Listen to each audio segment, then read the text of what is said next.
the countdown, dude. I love it. Last time I was on, we were like, if we all just start counting, it was the 3, 2, 1, and just stay like that. People would be like, why are they flipping us off? Uh God, I'm out of practice. I haven't done one of these since Wednesday. It's been Cause longer for me. well, yeah, but it's supposed to be a daily thing for me. But uh Thursday I don't know what was going on. I think just Thursday and Friday I wasn't really feeling it. Yeah. Um but I knew we were gonna do the stream today ahead of time. And boy, do we have shit to talk about. Oh my god. Ooh, it's going to be a fun one. Um there may be language in this because while I have a better understanding of things, of why things happened the way they happened,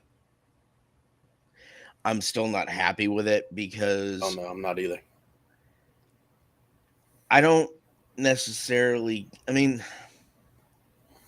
I don't necessarily care about the storyline when the storyline is basically dragging its own balls through glass.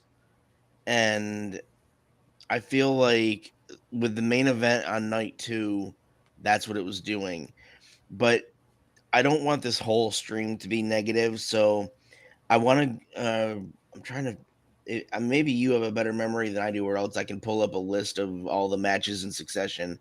But I want to go night 1 and night 2, kind of a recap of uh, the best matches, and then we'll talk about the negative aspect of it and how they seem to be handling it. Um, I'm just gonna put it out there, and I think the general consensus in the wrestling community and in the commentary community is the same. Um, Night 1 was far better, and I think it was because it was booked better. Um, Night 2 was just very lackluster, and I'm not gonna say that the main event was a bad match because it was overall the match itself was good. The result just was not palatable. Like, just wasn't. I mean, you Um, could literally hear 81,000 people stop breathing. oh yeah, absolutely. But if you have a clear recollection of like the matches in succession from night 1 to night 2, I think we should go over them and see, what we thought, you know, independently. Yeah, I Um, can't I remember none have of a that wrestling. feeling I have a feeling we're gonna think the same way about Cena and Theory on night 1 opening. Um, but I want to hear what your thoughts were about Cena and Theory. I And mean, I don't. I gotta stop calling him that because he actually got his first name back. It's Well, just easy. I guess it's just easier now to call him Theory because I still don't like the twat. yeah, I don't either. I mean, I saw him wrestle a couple of times in Evolve before he went to WWE, and he was the same jackass there that he is in, in the WWE, and I just never have gotten He into his comes off character. as an entitled fucking Gen Z. Yeah, Like, he's an arrogant Gen Z that seems to he has a chip on his shoulder, and he's got an ego the size that I haven't seen since Flair or Hogan. I gotta say though, like, have you ever seen any of the selfies that he takes during his matches? He used to do that all the time. Thank God he doesn't do it anymore. I saw one like it was a video I saw on TikTok yesterday, and they were asking him about the. It was at Chris Van Vliet asked him about it, I love that dude. Like, and he said I want to be interviewed by him. he's like I would get to the end of the show or to the end of my match and get backstage, and I'd be looking like I didn't know I took 30 pictures during this show or during that match. He said, but I was in the ring one time and Brock Lesnar put his cowboy hat on me, and I'm like, well, let me just take a picture, and the picture was hilarious. He just had this cheesy ass grin on his face Yeah. with Brock Lesnar's cowboy hat on. But no, Um, that match, I don't think it lived up to the hype. But at the same time, they only had like 2 weeks to promote it. fair, but at the same time,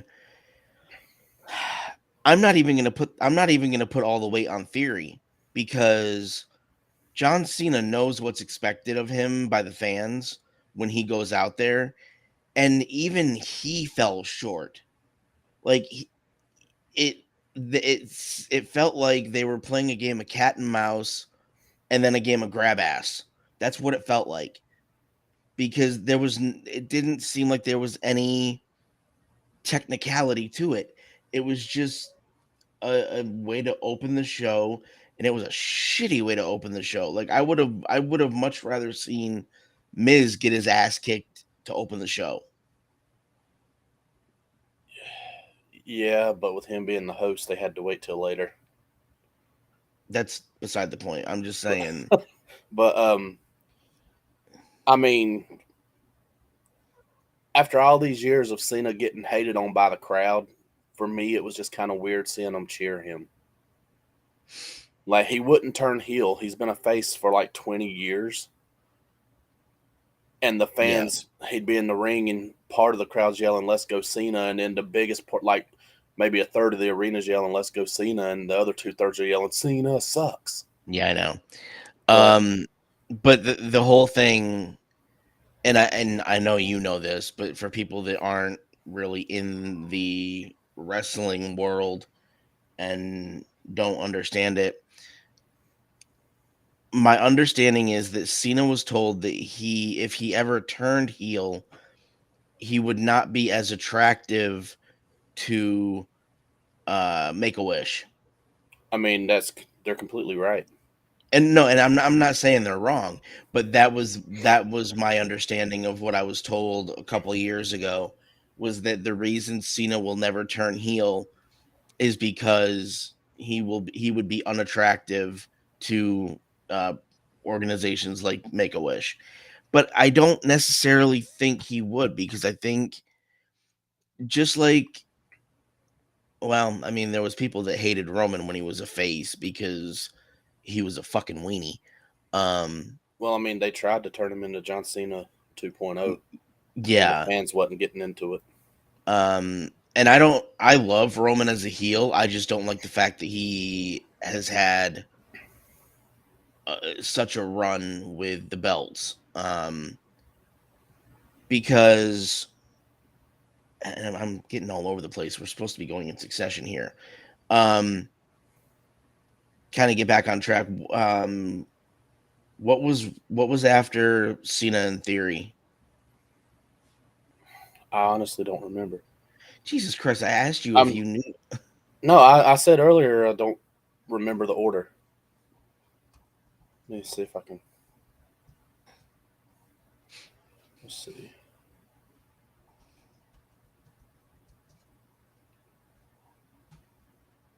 I got it. Okay. Excuse me. Holy crap, that snuck up on me. Let's see. I don't want a video of it. I want a list.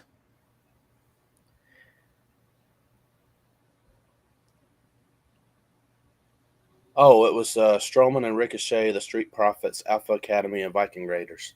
Oh, okay, so it was the men's Fatal Four. Yeah. Um, what did you think of that? I that was a little chaotic for me, so it was hard for me to keep. Um, it was hard for me. It was really hard to keep my attention for that one.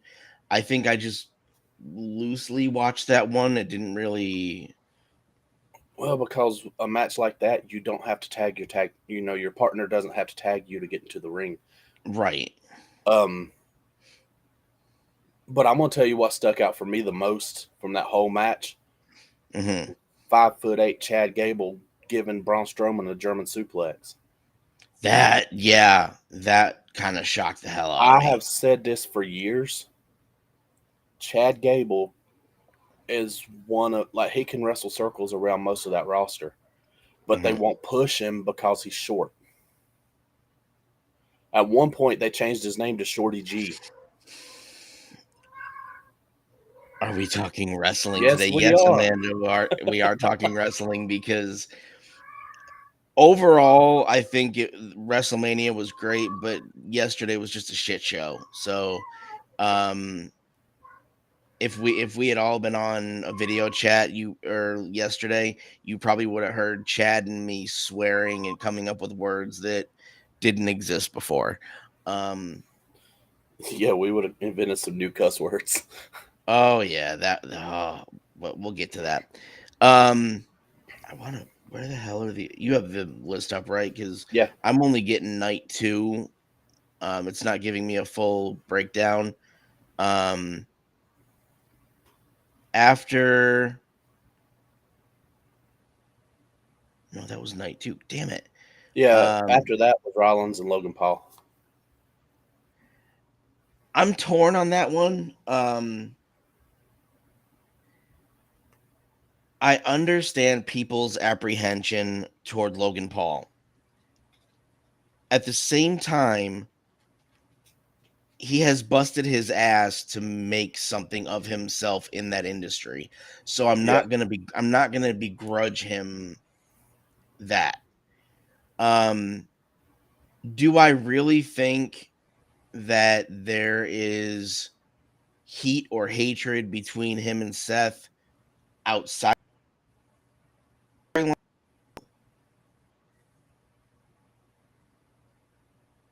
You just froze, dude.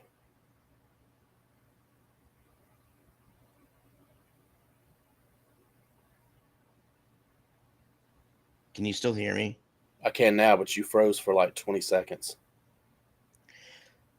Restream's doing something weird lately. What was the last thing you heard me say?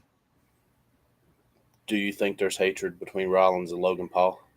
Um, I don't like outside of storyline. I don't think there's actual hatred between Rollins and Logan Paul, but I do think Rollins is being genuine when he says that it does divert attention away from the athletes who have put years in when you have a celebrity come in just for a photo op. Um, like I said, Logan has kind of proved himself Yeah. that he actually wants to be there. Um, but I think because he is a social media presence first, he's going to have a lot more to prove to the diehards than On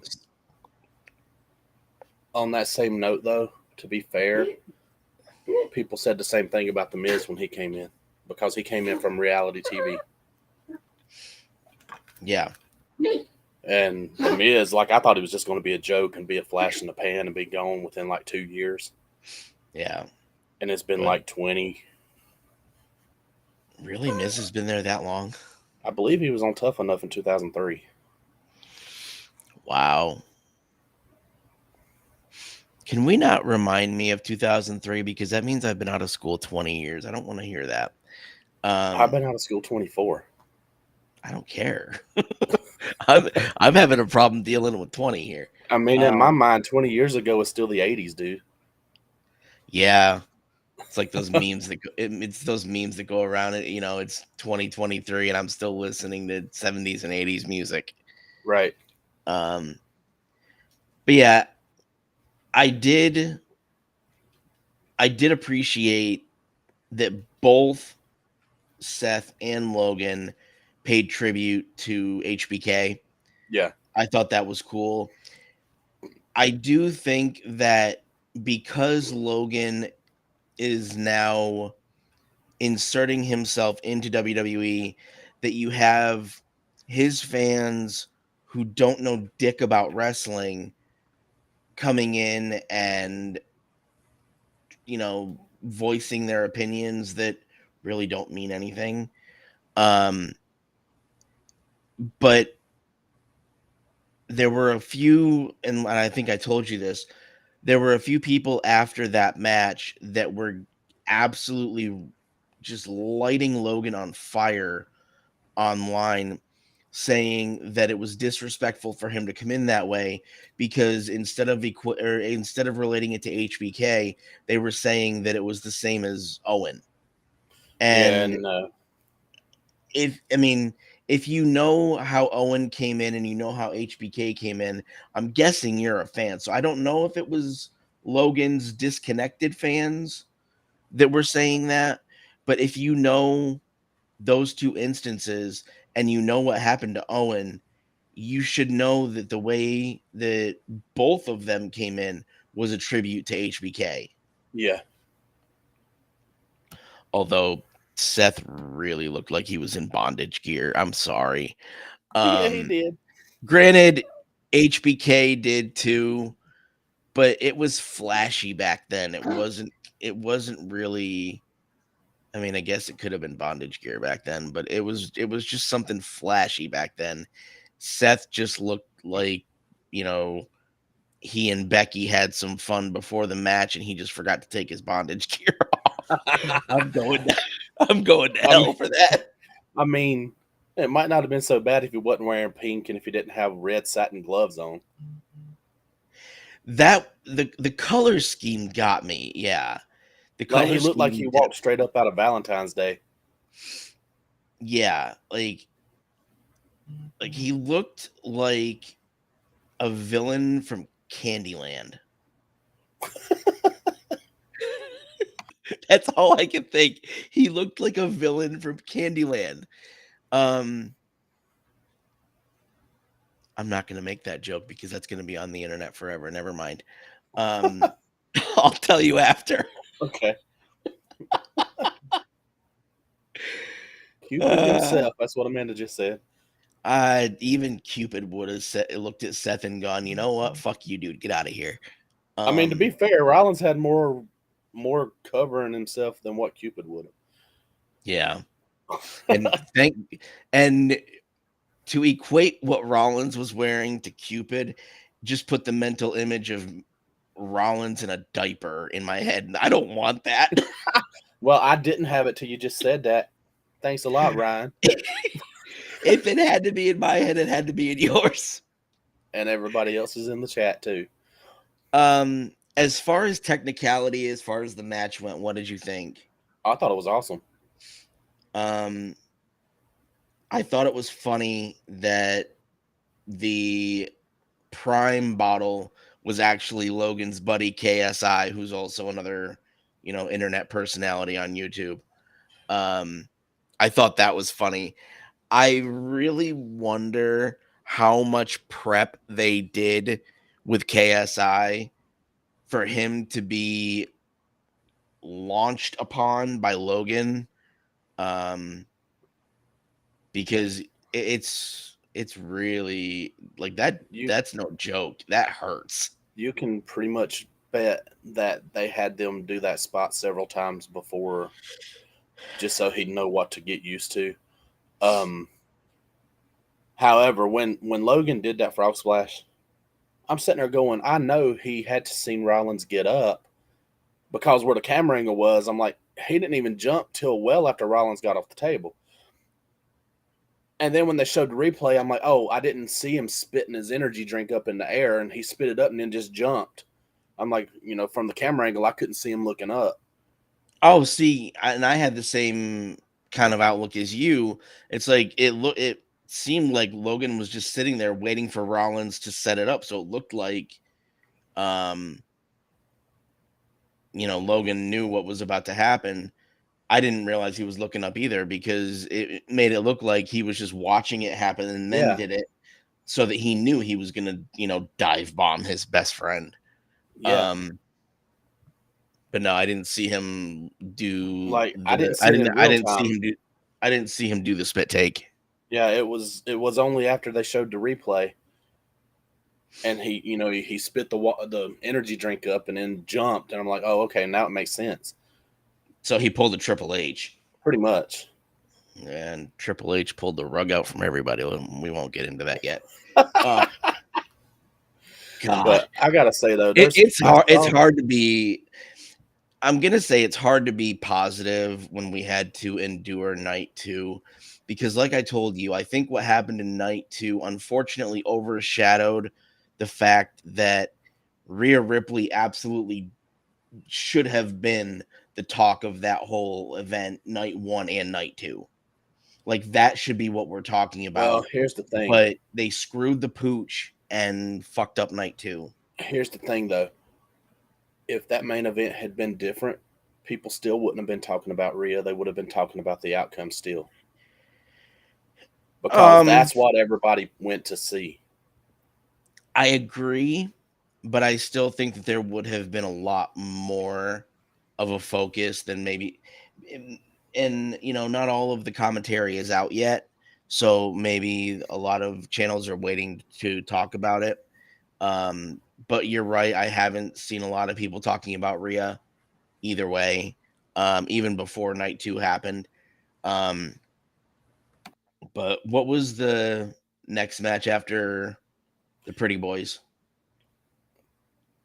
I mean, I wouldn't have called them pretty, but okay.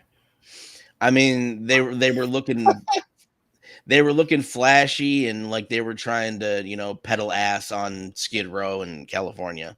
And I just gotta say, before we go to the next match, I saw somebody post on Facebook, one of these days your child is going to tell you Logan Paul is their favorite wrestler and you better not make them feel bad for it. And I've got to agree with that because the dude has proven that he can, like every match. I know he ain't had but a few matches, but Yeah, he gives it his all in every match and he's proved that he's trained for it. and I think that's partially what Seth's problem with him is that he comes in for the big events and he's not continuously there for like Raw and SmackDown or for the house shows. So he hasn't Seth doesn't think he's put the time in, which to a certain extent I agree with Seth. Um but at the same time, money talks and bullshit walks. So you have to find the money spots, and Logan Paul, as much as he sees dollar signs, he is a dollar sign to a lot of people. Um because of his past and because of And purely who he is.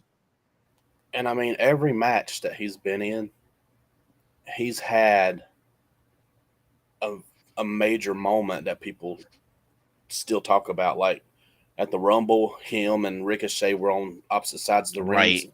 You know, Yep. um, when he I fought think Roman for the world title and he did the frog splash to the table like he did the other yeah. night, but he got the Um phone and videoed it and kept Roman in the screen while he did it. I mean, yeah. he can get it done. What I'm wondering from you is the level of physicality that Logan is capable of in the ring. You're the one that has more experience watching NXT. I've only seen a couple of things here and there. It would it would seem to me from the people I've seen come over from NXT to the main roster, and Logan having not having to have gone through NXT, um it still seems to me like Logan has a higher level of physicality than those that come over from NXT. It's just something about him feels like he is at a higher level physically than they are when they come over. Do you see It's that, or am I missing it's something? it's because they brought him in and book him as a huge star. I'm But I not mean, even he's no, actually I'm not been even saying that, but the what he's capable of in the ring, it like seems like his from level of physicality is better than when somebody from NXT comes over.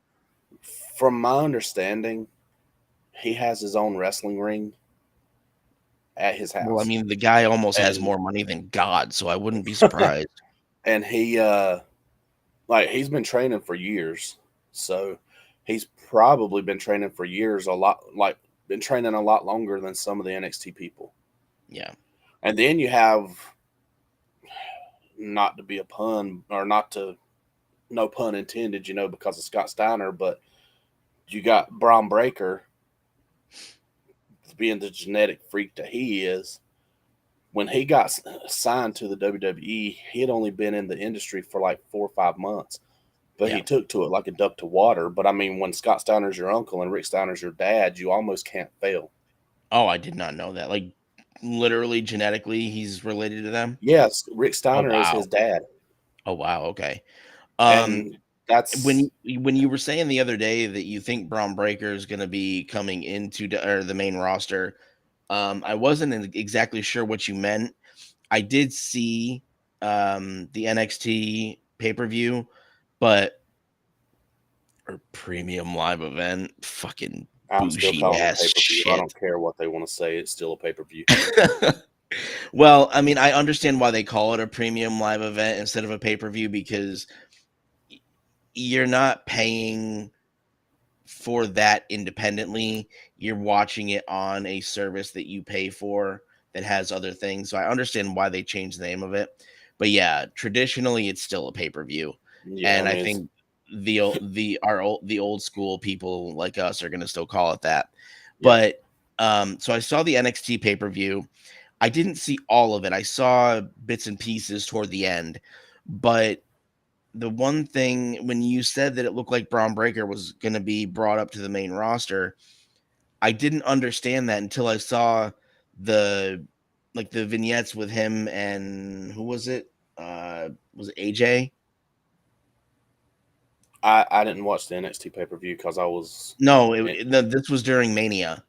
Um, he was in the locker room. I think it oh was wait, with AJ. was it night one? Well, they were showing it night one and night two. Okay, because I don't remember seeing it last night. But night one, since it was the replay, some of that, like I had to watch it on the replay because I was out. I was in Charlotte, Oh, and some of the stuff they showed live was cut out of the replay. okay. There was a um, there was a backstage filmed segment where I believe Braun was talking to AJ uh and asking him for advice on something like maybe coming into, the main roster or whatever. So, being that he was actually in a commercial spot on Mania, I'm wondering if that confirms your suspicion that he's coming into the main roster. It could, but the reason that I say that he's coming up, if you look back at what they've done for the last, I don't know, 6 or 7 years now on NXT, when somebody's I the I champion, can't. I don't know. well, that's what I'm telling you. Oh, If somebody's been the champion and they've had the title for a while, yeah. which I know Breaker lost at one time to Dolph Ziggler, but he got it back. He actually won it back on an episode of Raw. But the champion gets the belt and they hold it a while and then they lose it. Then they'll get their rematch and lose the rematch and then they're brought up. So I feel like Breaker, unless they go ahead and bring him up, I feel like he's going to get his rematch for the NXT title and then be brought up to the main roster. Um, yeah, I mean, I did see a couple of people during the NXT pay-per-view that I think would be cool on the main roster, but it all depends on if they change their character and their story and before, when they bring them into the main roster, because that's sometimes they do that where there'll be one thing in NXT and then there'll be a completely different thing on the main roster, and I think that screws with people. A big time because Vince was really, when Triple H had full control of NXT, he would build these people up, get the fans behind them, and then when they got called up, Vince would bury them. Like Yeah. there was a tag team called the Ascension, Yep. and when they got called up, all of a sudden they're wearing these weird leather shoulder pads, and Vince is trying to turn them into the Legion of Doom. And Yeah. then they start getting beat down by these legends every week. Yeah. Um, there was somebody else.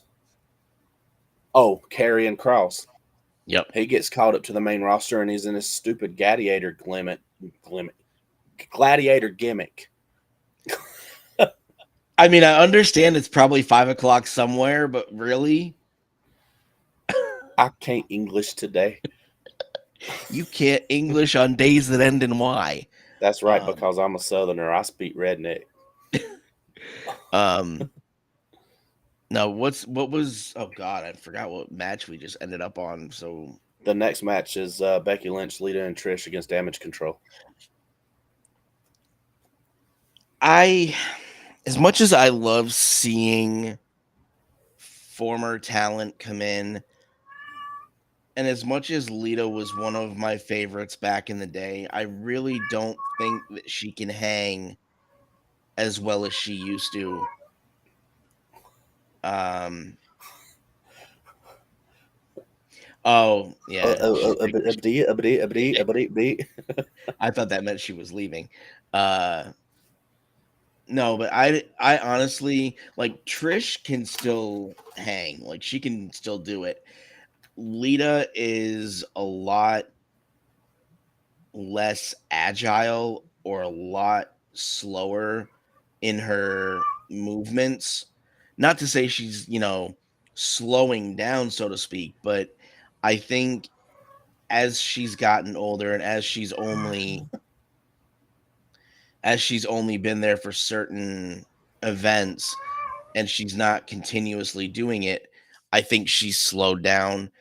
Um, and I'm gonna ask you, and maybe I'm probably not the only one that noticed this.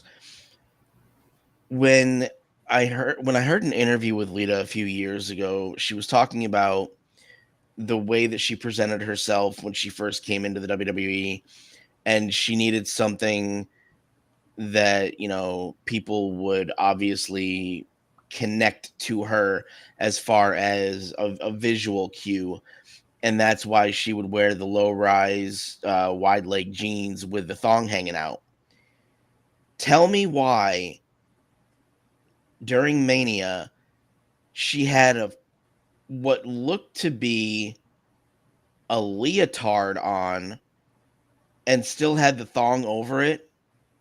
Like that was weird to me I'll be honest. because the bottom of the leotard was fishnet, but she was wearing a leotard under her shirt and she had a thong on over the leotard.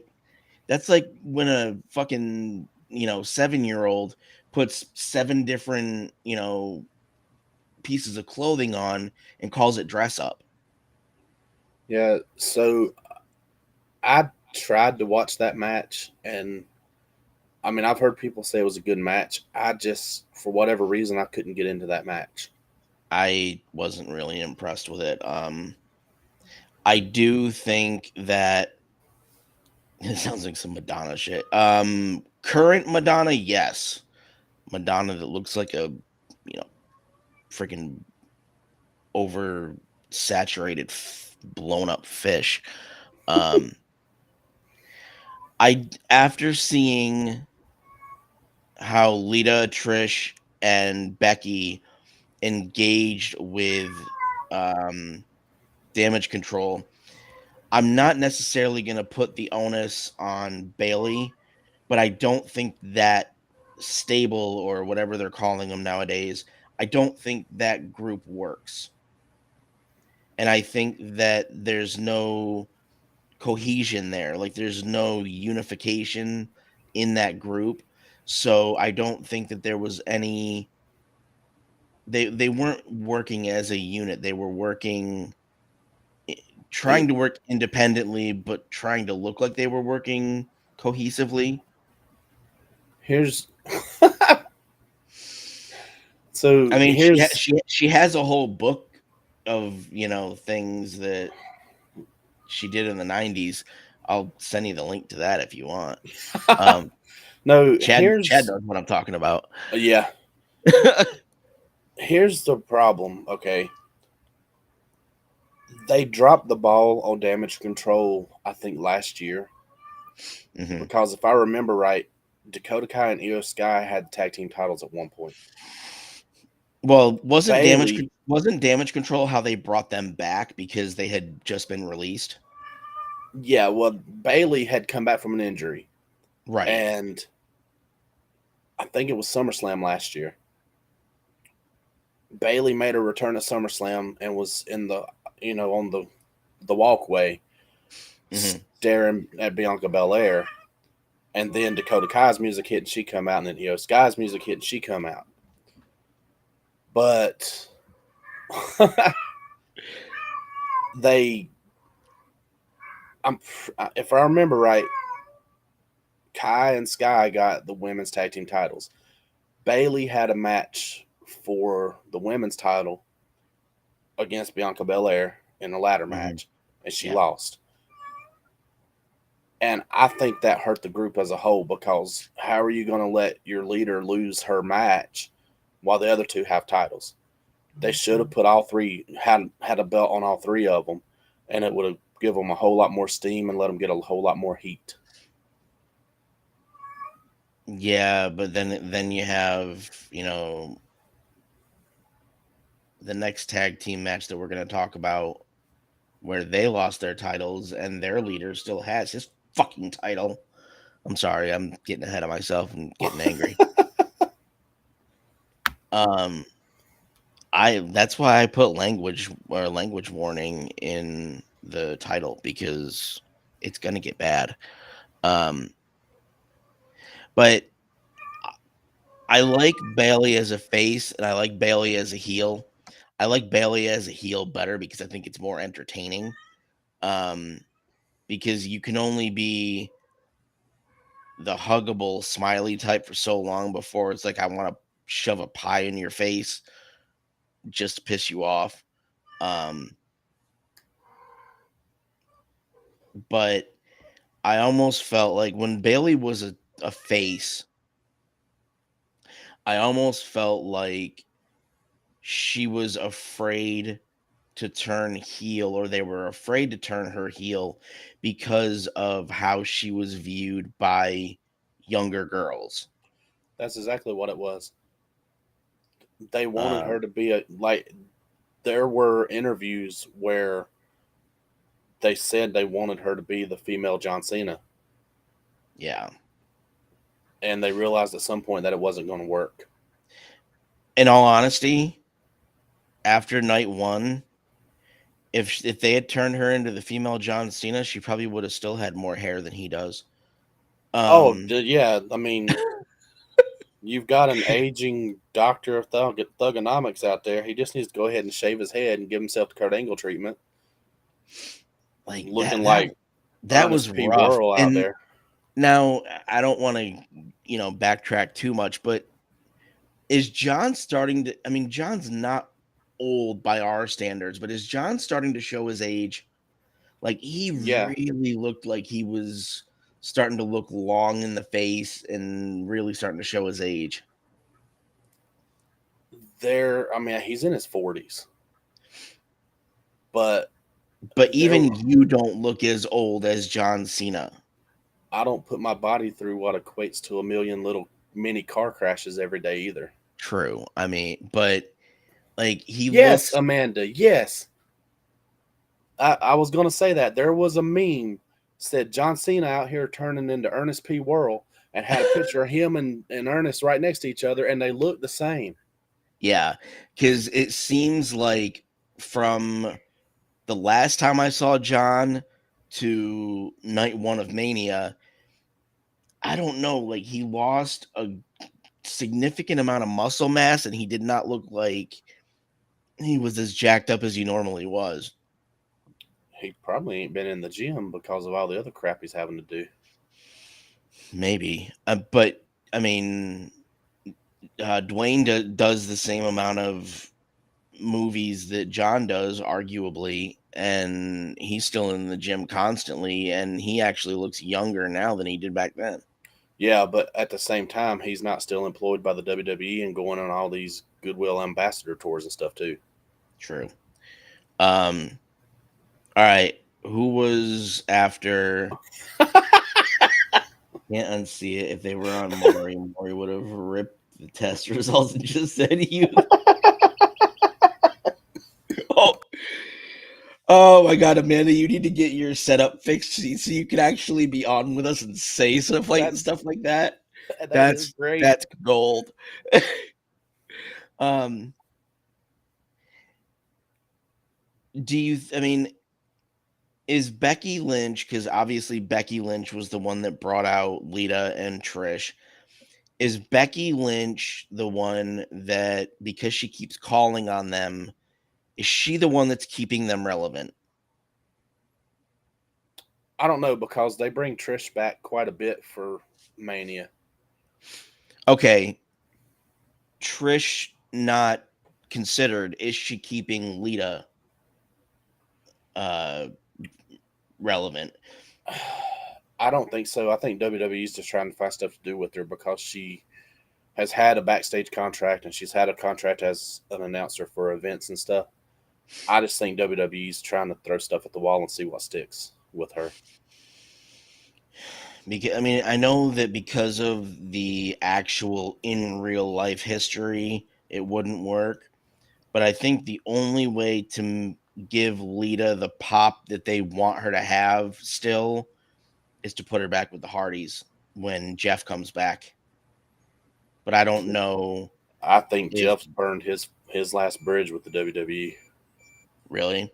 Oh, I I believe. mean, uh, Tony Khan's still going to let him come back to AEW when he's Yeah, completely but finished. as long as Lita's under that contract with WWE, Right.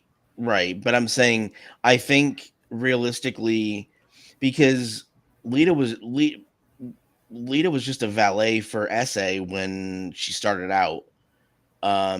Granted, she kind of buried SA because she became the standout in spite of him, um, because of the Hardys.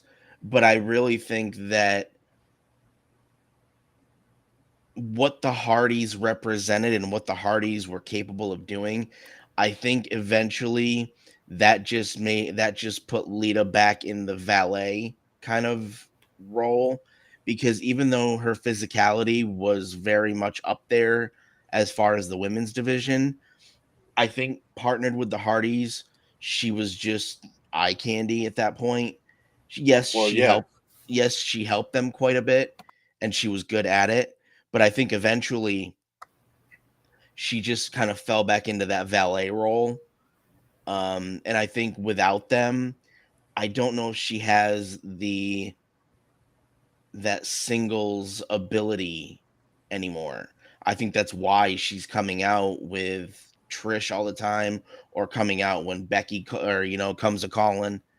Um, I don't know if Lita were to have singles action, if she could survive on her own in current times. not if she tried to use the same style she used back in the day.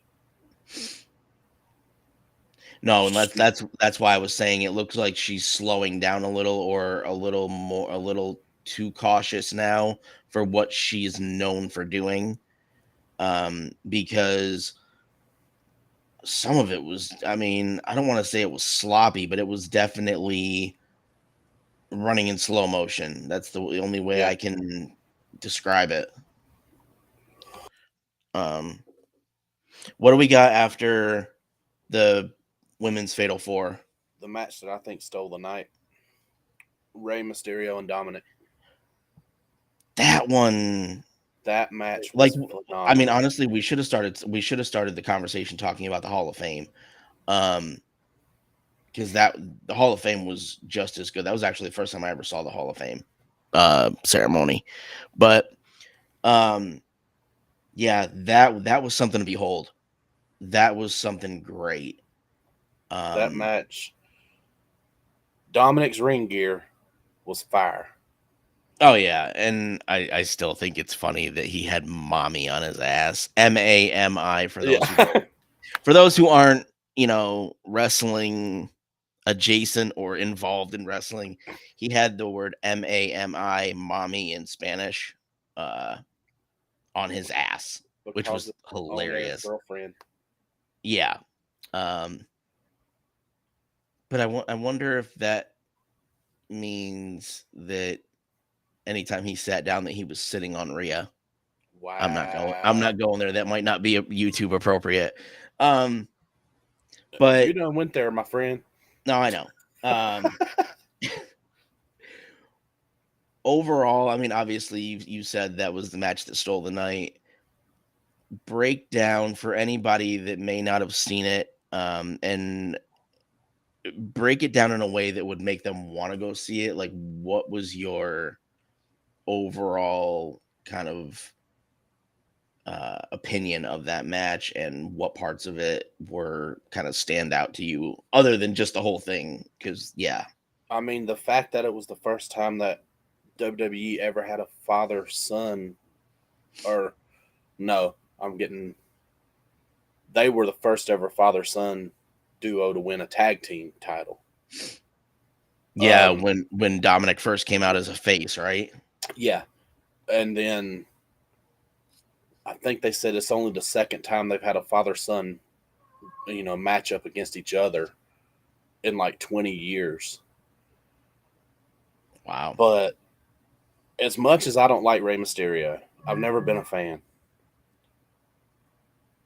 He can go in the ring. He's still, I don't think he's lost a step from when he first went to WCW 20 something years ago. I mean, he was it 96 or something when he first stepped foot in WCW. I don't know. I didn't Um, watch WCW. you missed out, dude. But I didn't start actively watching until 2000, and that was WWE or WWF back then. well, And back no, I'm not then, going to censor myself and call it WWE. It's WWF to me. Fuck the World um, Wildlife Foundation. but I mean, by the time you started watching WCW was almost dead. So, Yeah, and but yeah, because I came in during the invasion era. yeah, but no, I mean, you had Rey Mysterio who goes just as, I mean, I don't think he's lost a step. He No, does the same stuff now that he was doing back then. You've got his son who, aside from that horrible looking 619 he did, he has improved dramatically in the ring. yeah, he's good on the mic. His physicality has gotten better. Um, that 619 made me cry. I'm sorry, like that just hurt my soul. There's And been several people like on the indies and everything do it, and none of them do it the way Ray does. well, but it's like I told you, I think it's because Dominic is significantly taller than Ray. And I mean, not even significantly, but I think that it works for Ray because of his short stature. Yeah, But when Dom did it, it was extremely sloppy. yeah. Little Ray was my favorite back then. That's because you were taller than him. Or maybe not back then. I don't know. Maybe he's still taller than you. I think he's 5'4". So he's still I taller than. think. Hold on, I'm gonna have to look that up. Because Courtney's all the time telling me because she loves Rey Mysterio, and I'm always like, "You mean the little Mexican midget?" And she's like, "He's such and such height," and I'm like, "You know what? Yeah, legally he's not a midget. No, but I mean, By legal standards, but put him up next to like somebody like Big Sexy, and obviously he's a midget. oh, he's 5'6". He's taller than I thought he was. Rey Mysterio's no, that's bullshit. Somebody lied about that. There's no way Dominic that is 6'1", and he's 5'6". there's no way in any universe, WWE or not, that It Rey says Mysterio was he's 5'6". it says he's 5'6" and 175 pounds. I call so much bullshit. Yep. I call so much bullshit on that. Um, Okay, so hold on. Let me open this one.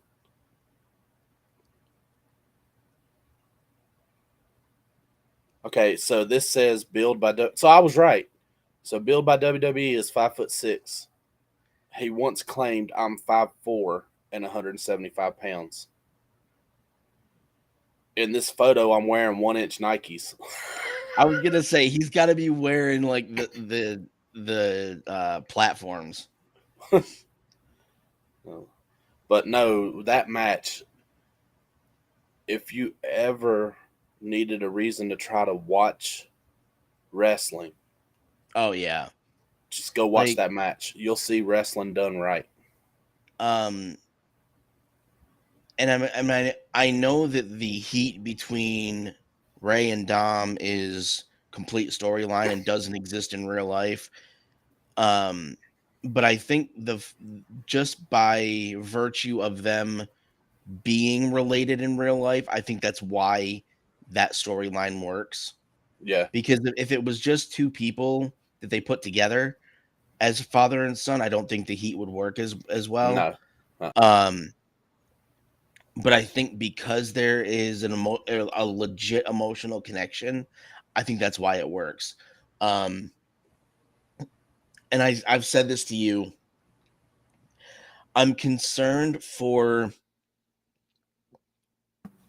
how excelled Dominic has become because I don't know if he will be able to maintain that acceleration when Ray retires because I have a feeling that the way that they're using him is that he's going to fizzle out when Ray retires because it just doesn't seem I don't know if they can believably put him in a feud with somebody else and make him go over anymore after Ray retires.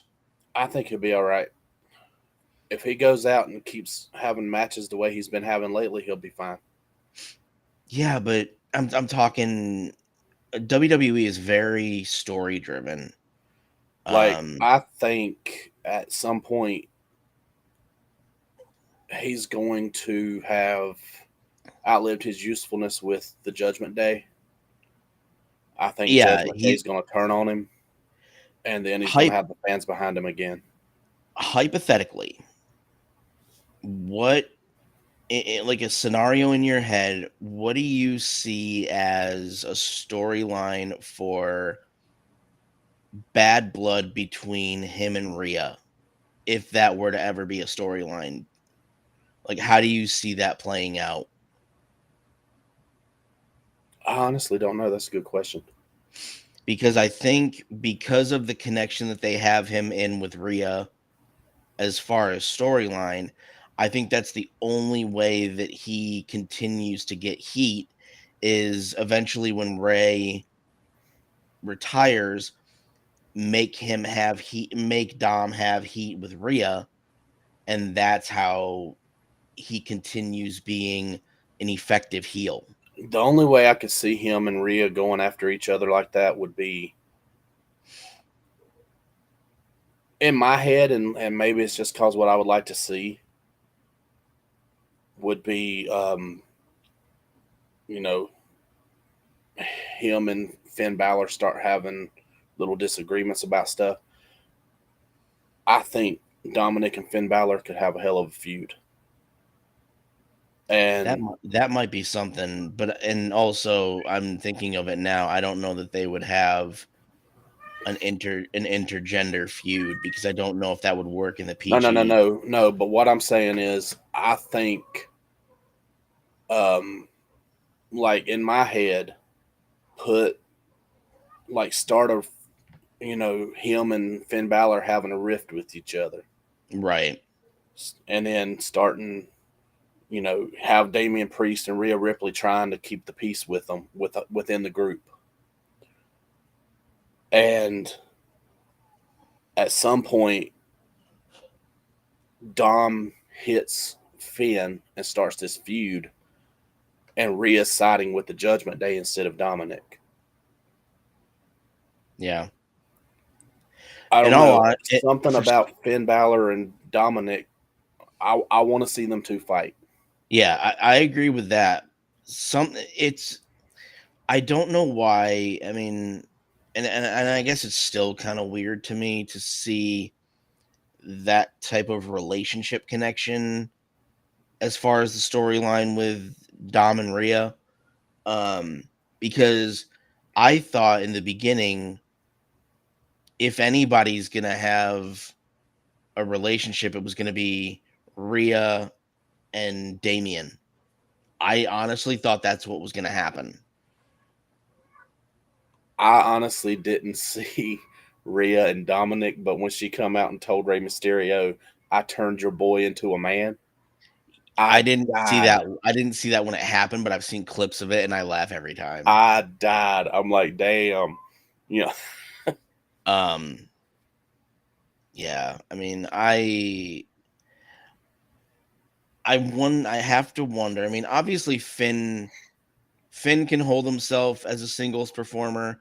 Obviously, we saw Rhea be able to really dominate as a singles performer. Holy crap. We'll get to that in a second though. I I'd like to see what Damien's capable of as a singles performer outside of the Judgment Day, but I don't think I've seen enough of that if he's even had any singles action. he was singles at NXT and when he first come up to the main roster. Like he Oh, see, was I didn't. singles up until they put Judgment Day together. Oh, um, all right. We just, you know, went Charlotte off and the Rhea was the rails. next match. Charlotte and Rio was the next match, Next so match, we're yeah. going. Yeah. Wow. Wait a second. So it was Dom and Ray, and then it was Rhea and Charlotte. Yep. I didn't realize that they were the Judgment Day was back to back. Wow. Um, this, like I said at the top of the conversation, this honestly should have been what everybody was talking about. I mean, I know that you said that by virtue of what everybody was waiting for, that Roman and Cody were going to be what people were talking about. But I think that because of what happened with Roman and Cody, there it took away from the conversations that should have been at least partially about Rhea and Charlotte, because my past opinions of how Charlotte is used, Yeah. not Charlotte as a person, um, but how they use her, and the fact that she seemed like, honestly, she is a blonde female Roman with boobs. She looks like And her daddy in drag, dude. well, so does Brooke Hogan.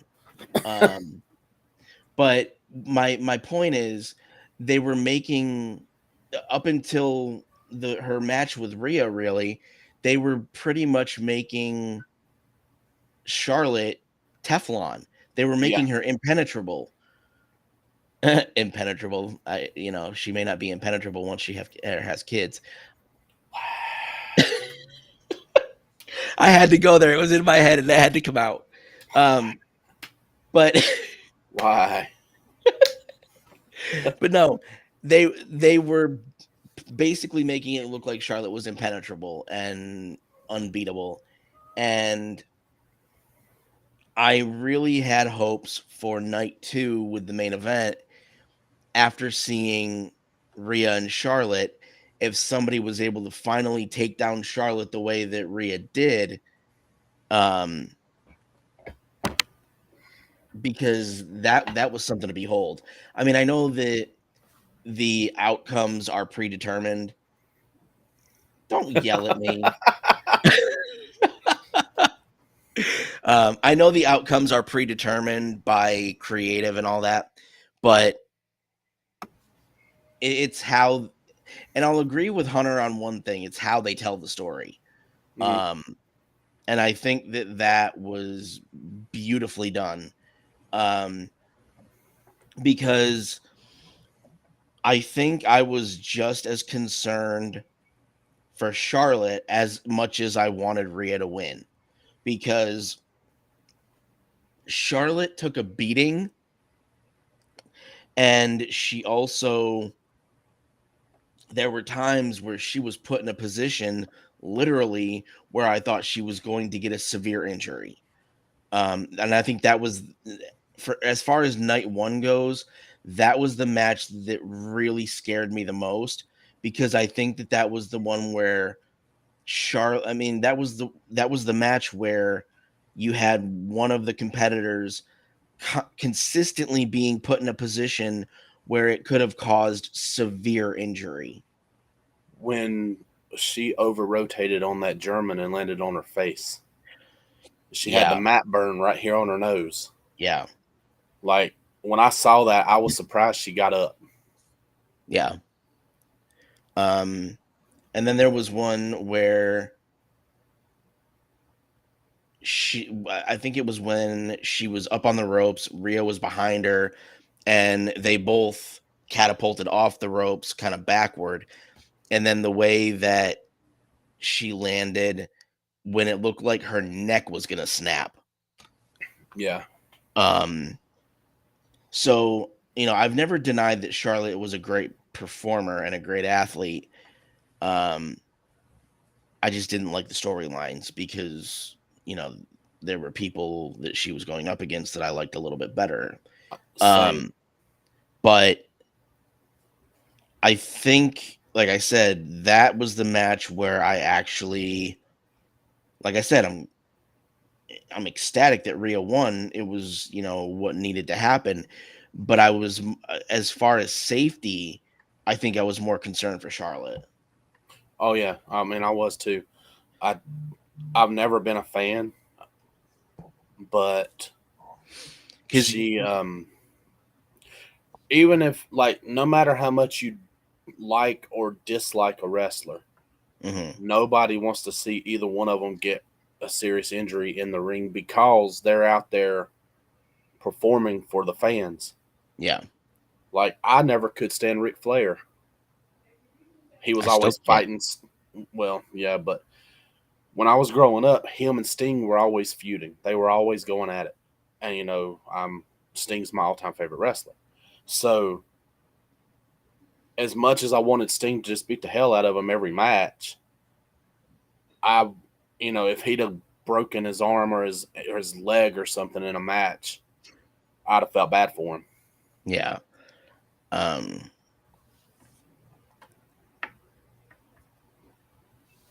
yeah, it just, yeah, that match, I think I was consistently like this every time something happened. Like, I think my body was consistently in that position, um, just because of how many spots looked like they could have ended very badly. Yeah. Um, yeah, that was like you said, that was the match that night one that defined night one, because there was nothing that topped that. Absolutely nothing. If I had Um, been Rhea and Charlotte, though, hold on, let me see what the next match. Okay, had I been Rhea and Charlotte, because the next match was the Miz and Pat McAfee, I would have been like, I do not want to follow Ray and Dom. Put them out there and then put us out there. but here's the thing, and here's something that I know people are a little bit conflicted with. Because of how good that match with Rhea and Charlotte was, a lot of people after the fact were saying that it should have been the main event for uh night one. I What was agree the and I main event? disagree, because I don't necessarily know Oh, if it had, I don't know if it had main event quality, because yeah, I would have. I don't know if the story was there. No, the main event that was the main event is that match was right where it should have been for night one. I would have put the women's title right before that match. I wouldn't have. Like I know Miz and Pat McAfee was something they threw together for That was just filler, that, yeah, that was a filler. That was stupid as but hell. I would have had that before the women's match because by the time Charlotte and Rhea got out there for that match, the people in the arena were still talking about Dom and Ray. Yeah. And I know this because I've been in those arenas for pay per views and stuff. When you have a match that draws the crowd in the way Dom and Ray did, it don't matter who's in the next match. The people around you are still talking about the match they just watched. Mm-hmm. So, I mean, that would be my one criticism, I guess, for night one. Mm-hmm. Would been they probably should have done the little angle with Snoop Dogg and Miz and Pat McAfee right after Dom and Ray. Yeah. Um, Completely skipping over that one, going to the next match because I don't care about that match because, like you said, it was a filler. What was the next one? The undisputed tag team title match. But before we talk about that, I just want to say one thing about the fatal four way tag team match the men had. Mm-hmm. I know I said what stood out for me was Chad Gable, Yeah. German suplex, and Braun Strowman. Right. People need to watch that match though, just to see Ricochet do a shooting star off the top rope. He wasn't even on the turnbuckle. He got up on the actual rope and just kind of made himself pause and then did it to the floor. Okay. Pe- Yeah, I do remember seeing People that. need to watch that because that was freaking amazing. Um, I don't watch the Raw and SmackDown obviously because you got to wait a fucking month to see it on Peacock. Yeah, And I don't have like live TV, so to speak. Um, but I would love to know how, because I don't even know which brand he's on, but I would love to see how Ricochet is used outside of a pay per view because I've seen him in what was it? Was it SummerSlam and then this one? What was the one where he collided with Logan Paul? Was that SummerSlam? that was the Rumble. Oh, that was the Rumble. They both were Um, on the apron and jumped up on the top that's rope and right. dove to the center. But seeing that and then seeing him this weekend, um, I would love to see how they use him on whatever brand he's on. He's on SmackDown, I think, but I'll be honest with you. If you go back and look at the stuff he did on the Indies, like if you can find Hmm. footage on YouTube, I'd recommend Yeah, going and looking at that. And he used to be in Lucha Underground. There used to be a company called Lucha Underground, and they was I on. remember the company, but I didn't know Ricochet was a He lucha. wasn't called Ricochet. He had a mask on, and he was Prince Puma. Oh, I that's an didn't know interesting that name. until about 6 months into his WWE run. But Hmm. WWE has not used him to his full potential. No. No, I mean they do that with a lot of people. You'll see them in other companies, and you'll see the stuff they're capable of doing. But then they come to WWE, and for whatever reason, WWE makes them hold back. Yeah, WWE, if you're gonna call somebody up to the main roster, don't put chains around their neck and Right, keep them up against the wall. It's just not right. right. Because that's what NXT should be. Keep them contained, see how much they're willing to break out of that containment and then send them up to the main roster. Don't put them in containment when they get up to the main roster because that's just counterproductive for business as a whole.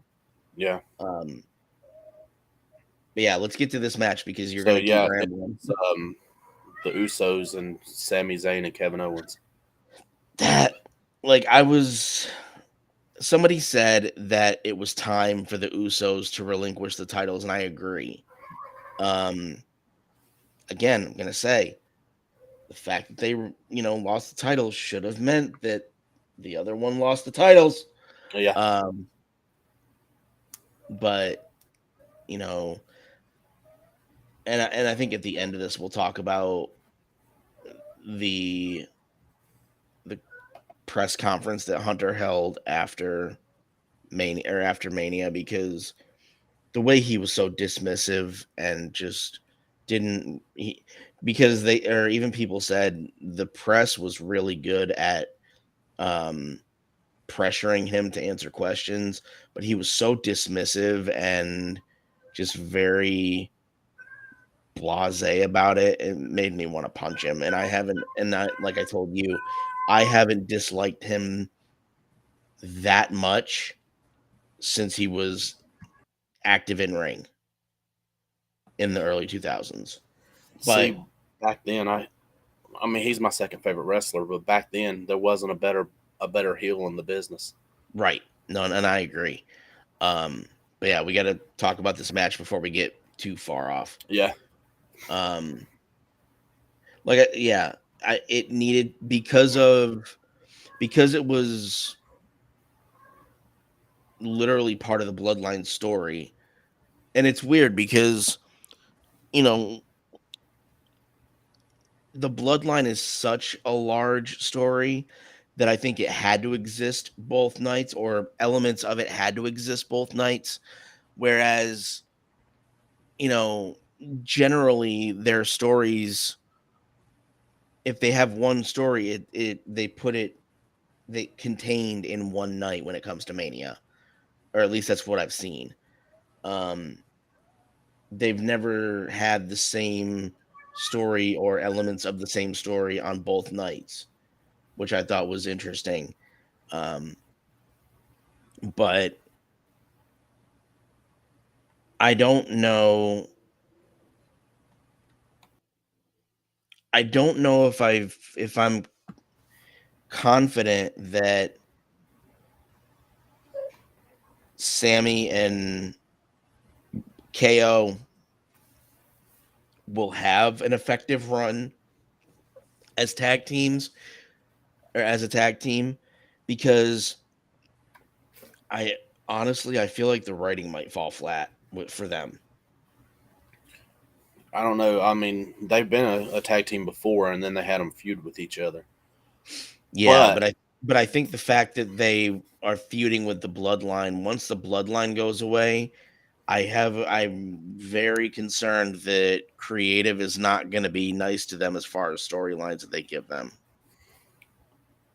it's all going to depend on Sammy. You think so? I mean, he's the most over on the roster, like organically over, Yeah. because when they first put him with the bloodline, I've always been a fan ever since, like, I first saw him in 2014 on NXT, Yeah. like, when the WWE Network started. But he would come out for matches, and that's when people would go get a drink or go to the bathroom or something. Oh. But Kind of like the women's division back in the, late 90s, early 2000s, yeah, but until, they actually made something of it. I remember telling some of my friends, like, this dude has the potential to be so much more than what they're doing with him. Yeah. But when they put him with the bloodline, for whatever reason, the fans started getting behind him. So if they stay behind him, I think they'll be all right as far as their storylines go. If the Yeah. fans start turning on him, it might mean the fall of their team. But the one thing they've got going for them is they've pretty much grown up together. They're best friends in real life. Right. No, and So I get they've that. got like natural chemistry. Yeah. So Um, hopefully, even if they give them a shitty storyline, they can make it work. yeah, Um, as far as Sammy being in the bloodline, do you think that, even though it's a storyline, do you think that injecting Sammy into the bloodline, even when they brought Solo up, because obviously Solo is literally blood related to all of them except for Sammy. When they put Sammy in the bloodline, do you think that it exposed that blood isn't always thicker than water because of the fact that one of the Usos sided with him, yeah. and that could mean, the bloodline isn't as tight knit as they maybe thought they were? I don't know if it would expose that they wasn't as tight knit as they thought they were. I think, if anything, now since it's went the way it has Hmm. with them kicking Sammy out, Hmm. um, and then the fact that they came out there last night, I think at least for right now, they seem to be more tight knit than they've been in a while. Hmm. But I don't know. At the same time, like I told you last night, I just feel like at some point the Usos are going to turn on Roman, because if you know how the whole bloodline thing started, it started with Roman just beating the shit out of the Usos, and at some point they got tired of getting beat up and joined him. So basically, it was kind of I don't know if YouTube's gonna take me down for this, a gang initiation, like a beat in. Yeah, pretty much. Wow. Because I don't remember if it was Jimmy or Jay, but one of them had gotten. I think Jimmy had gotten injured, Hmm. and Jay was feuding with Roman. I think I could be wrong. It's been like 2 years since that happened, and I've slept just a little bit since then. But um, he was beating one of the Usos down and just kept wailing on him after their match, Hmm. and the other one come out there and made him stop and said, "Fine, I'll join you." And then he was able to talk. Like I think it was Jimmy, and he was able to talk Jay into joining with him. Yeah. But Um, and not to get too far ahead of the game, but ultimately, yes, WrestleMania is still a thing, you Canuck. Um, I can say that because she's Canadian. Um, ultimately, at least with how things are currently, what do you see? What do you see in your head as the demise of the bloodline? Like, what is going to be their undoing? I think when Roman finally loses that title, he's gonna somehow put the blame on the Usos and start slapping them around a little bit, and he's gonna be blaming them for a few weeks, and eventually they're gonna have enough of it, and they're just gonna double team him, just beat the crap out of him, Hmm. and then I think Solo will join in with them. Yeah, But Solo is still kind of an unknown variable in my mind because he's kind of the one in the background that is the obedient servant. he's like their Um, bodyguard. yeah, but he's another one that like I want to see what he's capable of eventually. Solo. Here's I want I want to see what he's I capable. want to see Solo, but Yeah.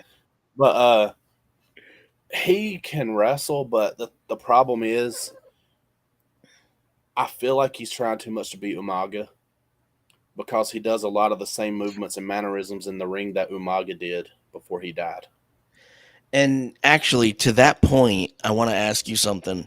When it comes to, and this, I mean, this goes because of obviously what I think Cody felt like he may have had to live up to.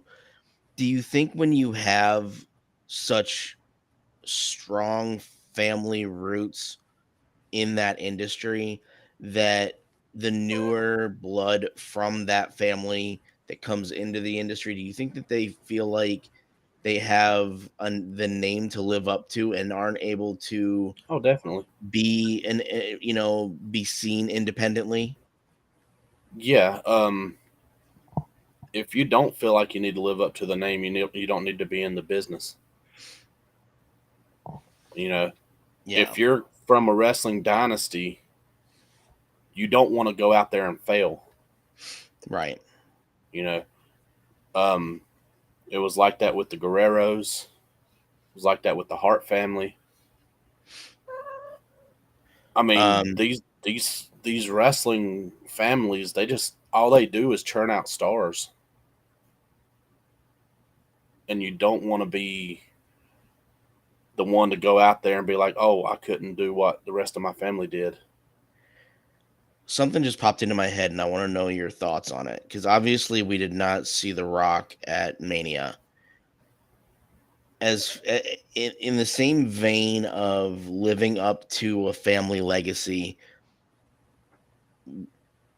in your mind, if it were to play out this way, what are your thoughts on The Rock making an appearance at SummerSlam and actually being what starts the unraveling of the bloodline by making Roman doubt that he's living up to the family name? Is that Well, possible? there's already rumors that WrestleMania next year will be Roman and The Rock. And The Rock actually did a WrestleMania video. 40, that would be awesome. The Rock did a video. I saw it on YouTube this morning, and He was um, under a tent talking. Yeah, I saw it yeah, too. and he said, what was it? He said something about Roman and the Usos and Solo, and he's like, "Just Yeah, want he to tell said, you we're all proud of you." And then he's yeah, like, "And who knows? Maybe I'll see you down the road." yeah, I did see that. So But in like I said, in the vein of family dynasty type in that industry, um, because has The Rock ever really been a heel? Because everybody yeah, loves him, yeah. He when he first started, so when he first started, he was Rocky Maivia, right? and the fans were behind him for a little bit, and then they started hating on him. So he went to Vince, or Vince went to him, and I think he went to Vince. He's like, "This isn't working. They hate me. I'm busting my ass out there. You put the Intercontinental title on me because you trust me. They hate me. What do I need to do?" And so they turned him heel. They put him with the Nation of Domination, and Because he's like, wasn't he all kind of happy go lucky and smiley at one yeah, when he point? first started, yeah, and he had this And weird like Jerry curl afro thing going on. but if you think about it, they did the same thing to Roman. Roman came out and he was all happy go lucky. He was never even Oh with no, not at first. Roman. Roman debuted as the Shield, and they were heels.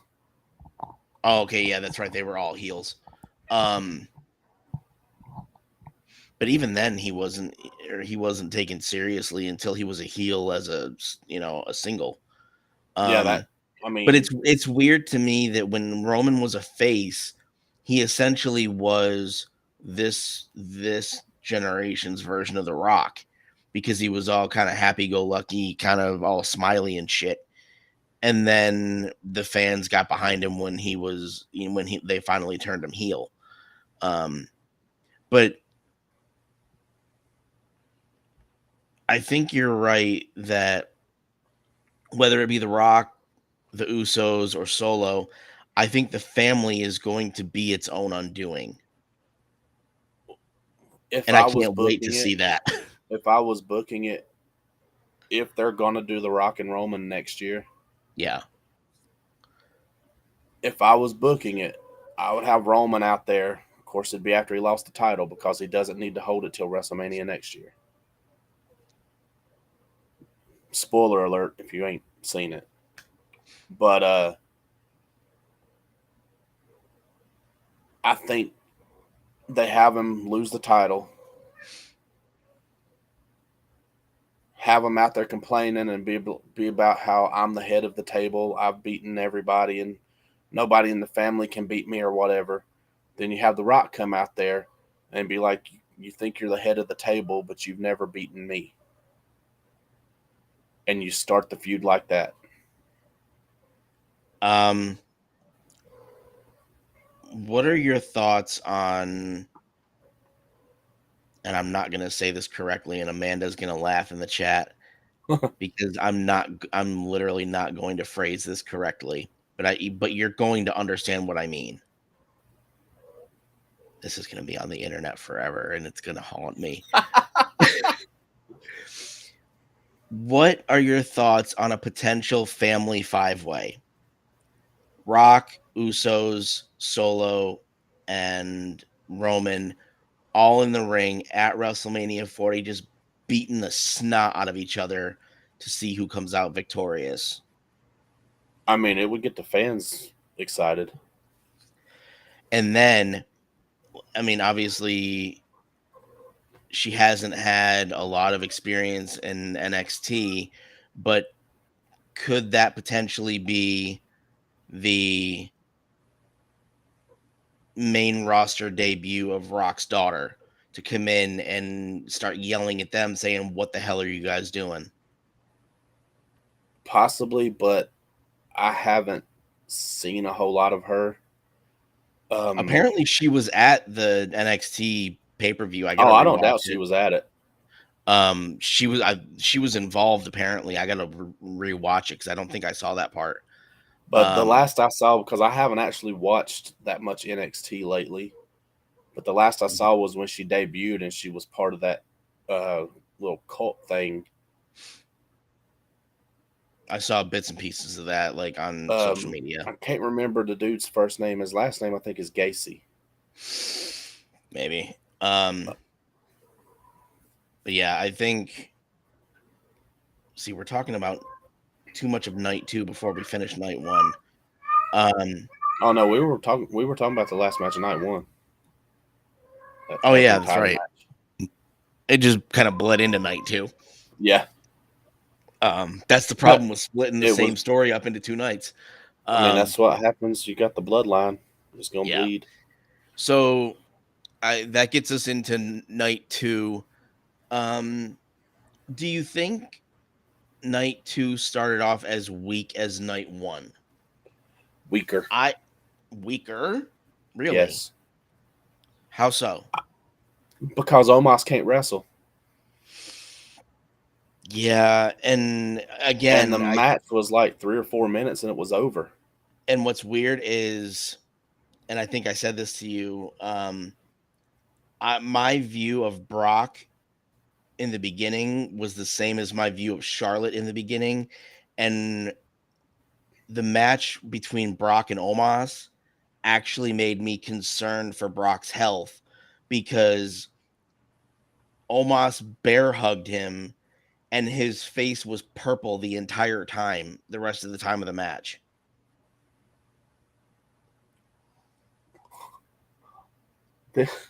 This so I pulled up the card for night two, right? Okay, yeah, which is easier to find than night 1 apparently, at least for And me. well, I mean, I got them both from CBSSports.com. Oh, okay. But this sentence right here pretty much sums up Omos and what I was telling you before night two started. It says the match was competitive on the surface, but Omos's non-existent defense and durability made him look weak in the end. Yeah, unfortunately, you were the one that actually told me this about Kali. Kali is a lot more agile than they had people believe, because of the way that they made him act as, a very kind of intimidating force. Um, so I wonder if Omos is actually a lot more agile than they're allowing him to be. He could be, but his lack of in-ring skills shows. But Like does I he don't see does he him. really have a lack of in-ring skills, or are they asking him to throttle himself and hold back and portray himself as inexperienced? I don't think that's it because even you messaged me with the LMAO. Omos running full speed looks like slow motion. Yeah. Yeah. But I mean, I probably would have said the same thing about Kali, but you were the one that told me that Kali is actually a lot more agile than they were allowing him to be. I just I don't think Omos has went out and had more than a 5 minute match. Yeah. I could be wrong because there's some, you know, there's been some episodes of Raw or SmackDown that I haven't got to see here over the past month, Uh-huh. but anytime I've ever seen him in a match, he hasn't been out there long. Like, are there bigger guys that are on the current active roster that he can kind of look to for guidance? Because I know that obviously Big Show's no longer there. Kane's obviously no longer there. Um, I think Mark Henry's retired. Um, I don't know if Kali is still signed to No, he's not WWE. signed. Um, but when you have a guy like Omos who has, and I'm gonna say it, the height is a disadvantage. The height Yeah, is a disadvantage for him, because of the size that he has to be to for that height for it to be proportionate. Um, but I feel like there should be bigger guys in on the active roster that he can turn to and say, okay, how do I actually make myself look good out there? I don't know of any other bigger guys that are on the current active roster. I can tell you one right now. Braun Probably not. Strowman. That's a good point. Braun Strowman is a freaking freight train. Did you see how many times he ran around the ring shoulder tackling people? Yeah, and then somebody took him out with a fucking. Like a drop kick to the knee or something? I thought it was a clothesline, actually. It could have been, all I know is if I'm walking down the road and see somebody the size of Braun Strowman running at me with the speed he's got, I'm just going to throw myself on the ground and get in a fetal position.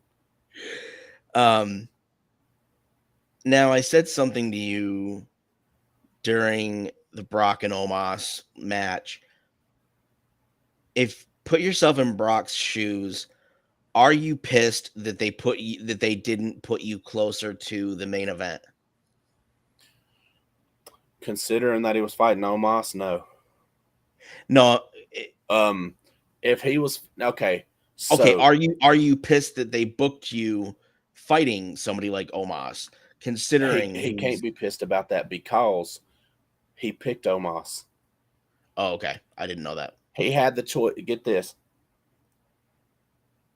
He had the choice to wrestle Omos or Bray Wyatt, and he picked Omos. He said he didn't want to work with Bray Wyatt. I'm sorry, but if I can pick between the two, I'm going with Bray Wyatt because it's going to be a bigger draw and make you more money. But they gave Wyatt to Lashley, and then Wyatt's out with some type of Yeah, physical ailment. that's. I was telling Courtney about that last night because she watched the first hour or That's so with me. for whatever he's dealing with. Apparently, it's shrouded in a lot of secrecy. Like, there's Yeah, no information about it. but I mean, before that all happened, though, Brock said, "I don't want to work with Bray Wyatt," and I'm sitting there. When I found that out, I'm like, I know he's not the brightest bulb in the box, but even he's got to see the dollar signs he could have had with a Bray Wyatt match over an Omos match. Oh yeah, like Bray Wyatt, as much as he scared the living hell out of me when he first came out. Um, that was intimidating in many ways, but creatively and artistically and athletically, that's not a word. It kind of is right now. He is somebody that is just a genius in Yeah, all those categories. yes, Bray Wyatt has a mind for the business. Um, so you know what his name was when he first joined WWE? Uh, didn't he go by his actual, like, wasn't his actual last name part of his real or part of his name? Mm-mm, Rotunda. nope. So back when NXT was a competition show where they were trying to win a WWE contract, As soon as you say it, I'm gonna remember it because I know it. they ended up giving most of that NXT roster the contract because they, the ones who didn't win the contract came up as a stable called the Nexus, Oh wow, okay, and yeah, I Wade remember that. Barrett was their leader. I remember that. Yeah, I watched it during the Nexus era. He was part of the Nexus. He Really? he was I don't Husky remember that. Harris. Who was that?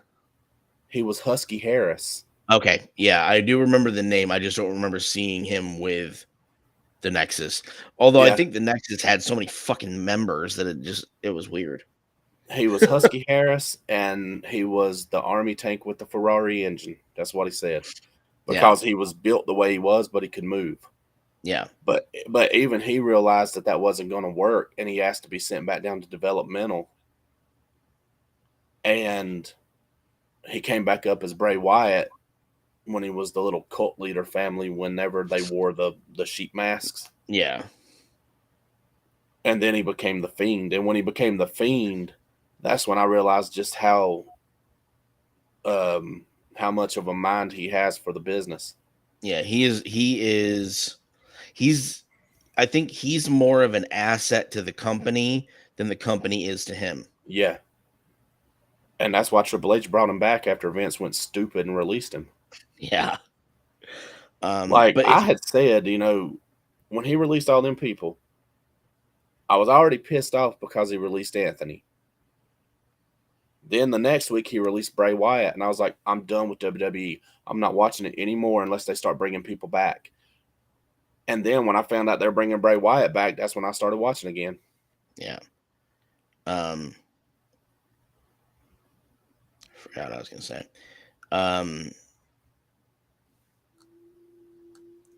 Lashley ended up getting paired with Bray, and then obviously Bray had the health issue or whatever he's dealing with, and literally the only thing they had Lashley do was come out with his Andre the Giant Yeah, trope. That was stupid. which sucked because Lashley deserved to have a match on that show. Yeah, I mean, I like Lashley's in ring work. Yeah, Um, okay, what match did we fucking leave off on? Because we get two off on we or off just on two. was Lesnar and Omos. So the next match was the women's Fatal 4-Way Tag Team match. Liv Okay, and that Morgan and Raquel, Natalia and Shotzi, Ronda Rousey and Baszler, and Chelsea Green and Sonya Deville. a lot of people, and I had a feeling this was going to happen. The chatter I've heard after that match, I had a feeling this was going to happen. A lot of people are pissed at Ronda and Shayna because they really didn't participate in the match as far as physicality.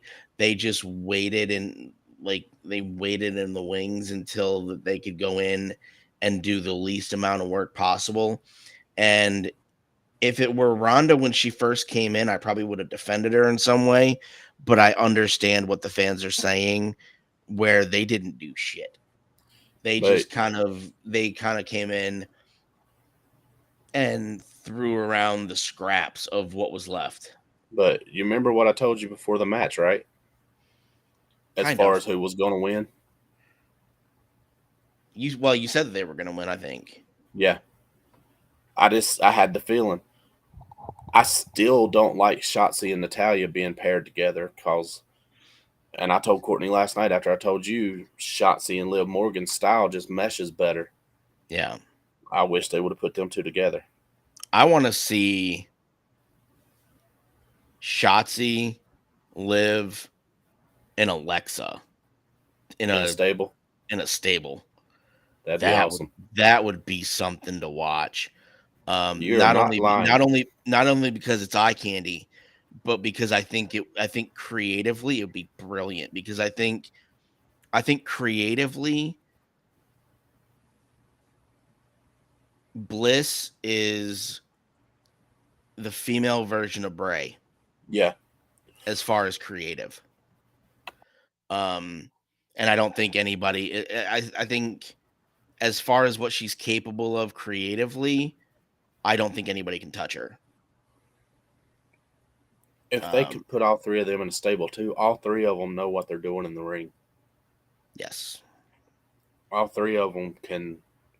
I mean, I get when I was growing up, and then up until even when Lita and Trish were going full time, most of the women's roster back then were just out there to be eye candy. They didn't really have real matches. Yeah, it was the let's go to the bathroom and go to the concession stand kind of thing. Yeah. And it was like the bra and panty matches or the evening gown matches. And Well, I let's mean, be yeah, you honest. had The wives and the daughters went to the bathroom and went to the concession stands at that point. The guys stayed glued in their seats, whether they want to say it or not. look, I got to go to the Judgment Day pay per view back in 2003 because it was actually on my birthday and my parents got me tickets. And I Yeah. took my binoculars. I took my binoculars, and when Tori Wilson come out there, them binoculars stayed glued to my eyeballs. Seeing Tori Wilson at the Hall of Fame, I honestly, unless they would have said it, unless they, obviously, if they hadn't said it was Tori Wilson, I don't know if I would have recognized her because I don't remember what she looked like back in the early 2000s. Boy, I did. I had her posters on my walls. I had her Let's Playboy. not get too off track here. um, But yeah, no, that the women's tag match, I thought it was pretty good, but the highlight was when they picked Liv up and tossed her across the rope. yes, that shocked me. Um, And I'll tell you what, I kind of like Chelsea and Sonya Deville as a tag team. I wasn't necessarily sold on Chelsea.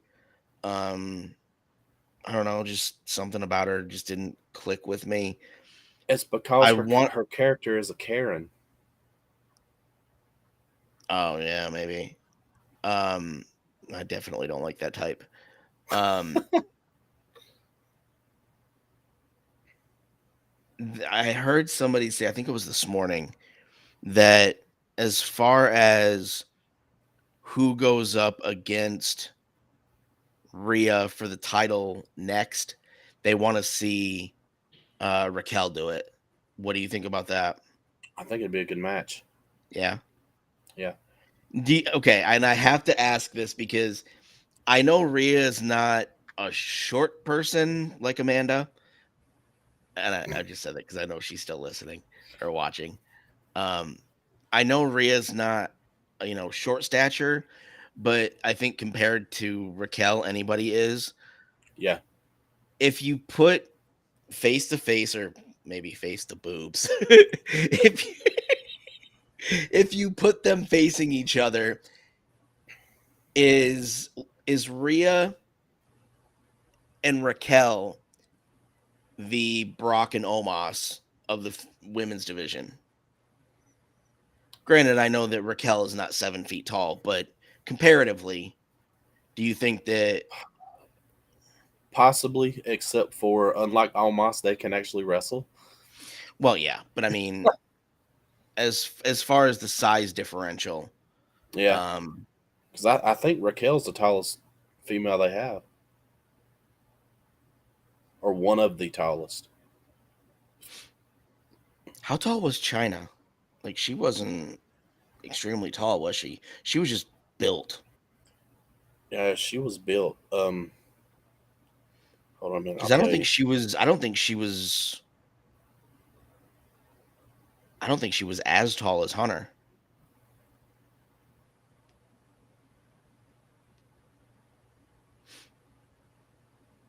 She was 5'10", so she wasn't as tall. Stacy Keebler is an inch taller than China. Well, yeah, it's because Stacy Keebler has 45-inch legs. But yeah, Ugh. let me see how tall Raquel is. 6'1". Is she? I think she's 6'1". Because Oh, this there's says a 6. So what's that? that says 6 foot. So Well, um, you know us, we lie about inches. Um, um, No, there's a channel on YouTube called Dr. Bo Hightower. He's a chiropractor, and a lot of the WWE roster goes to him to get chiropractic adjustments, and he puts the videos out on his YouTube channel. And it was Raquel, I think it was Raquel, Natty, and Shayna.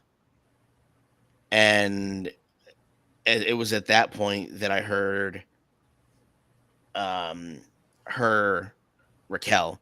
I heard her tell the chiropractor how tall she was. I just might have heard it wrong. Mm. But yeah, I would definitely like to see Rhea and Raquel. Um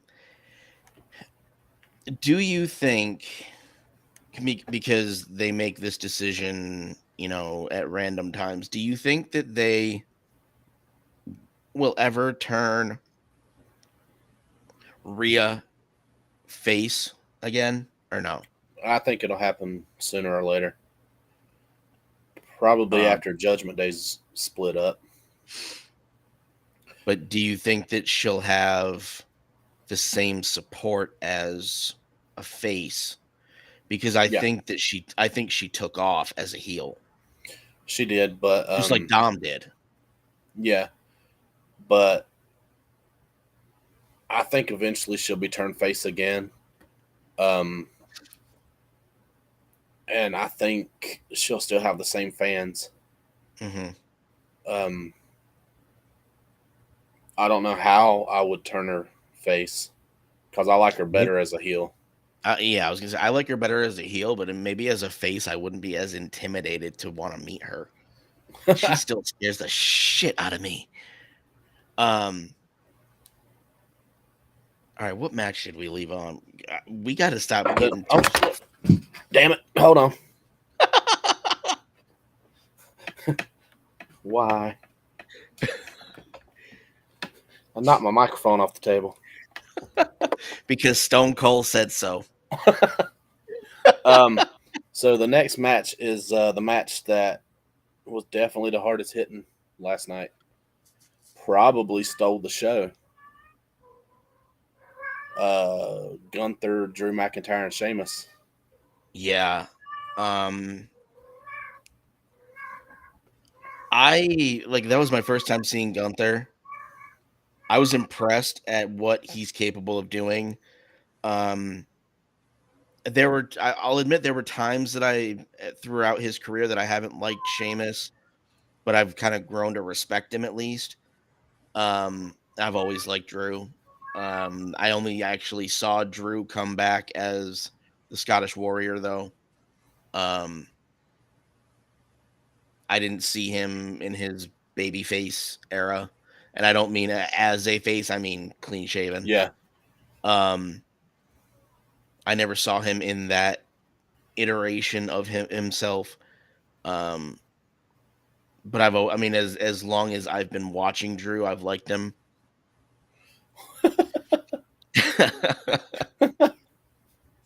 um, but I don't know. I liked what Gunther was capable of. I liked watching it for that. I don't necessarily know that if I would characterize it as a Mania match. I don't know that it lived up to what Mania is known for. Like it could have, I think it could have existed on SmackDown or Raw. I mean, they could have done it on SmackDown or Raw, but the fans wouldn't have been as into it as they were last night. But that's what I'm saying. I don't And they, feel like the energy that you necessarily think of when you think of Mania. I don't think the energy was there for that match. I don't think the energy from the fans was there. So that's why I think it would have existed better on Raw or SmackDown. I don't know that. Well, what was the pay per view? Would it have existed better on another pay-per-view maybe? Because there's a different I don't. energy for Mania, I think. I don't know. I'm trying to remember. There was a pay per view a while back, and you had Imperium and the Brawling Brute. So it was Gunther and his two lackeys. I can't remember their name. And then you had Sheamus and Butch and Ridge Holland. Yeah. And they beat the shit out of each other that whole match. Hmm. Um, and you couldn't hardly hear the announcers talk while watching it on pay per view because of how loud the fans were. Just to deviate a little, thinking of um, it was either Butch or Rich Holland that did it. The one that took out Big E. Oh, that was Ridge Um, Holland. okay, that was Rich Holland. Did you see the Snickers commercial with Big E I and did when I saw it night one and night two, and but here's Courtney my saw it. question. Does that mean with them including Big E in that commercial, does that mean that he's probably going to make a comeback? I hope so because yeah, his neck was broken, Yeah, and that's what shocked me but because it wasn't that long ago. yeah, it was within this past year. Yeah. But he didn't have to have surgery, Right. and I saw an interview with him about a month ago. I don't know when the interview was written. It might have been two You months ago, you mean but recorded? no, it was an interview in an article I was reading, Oh, okay. I thought you meant like a and video interview.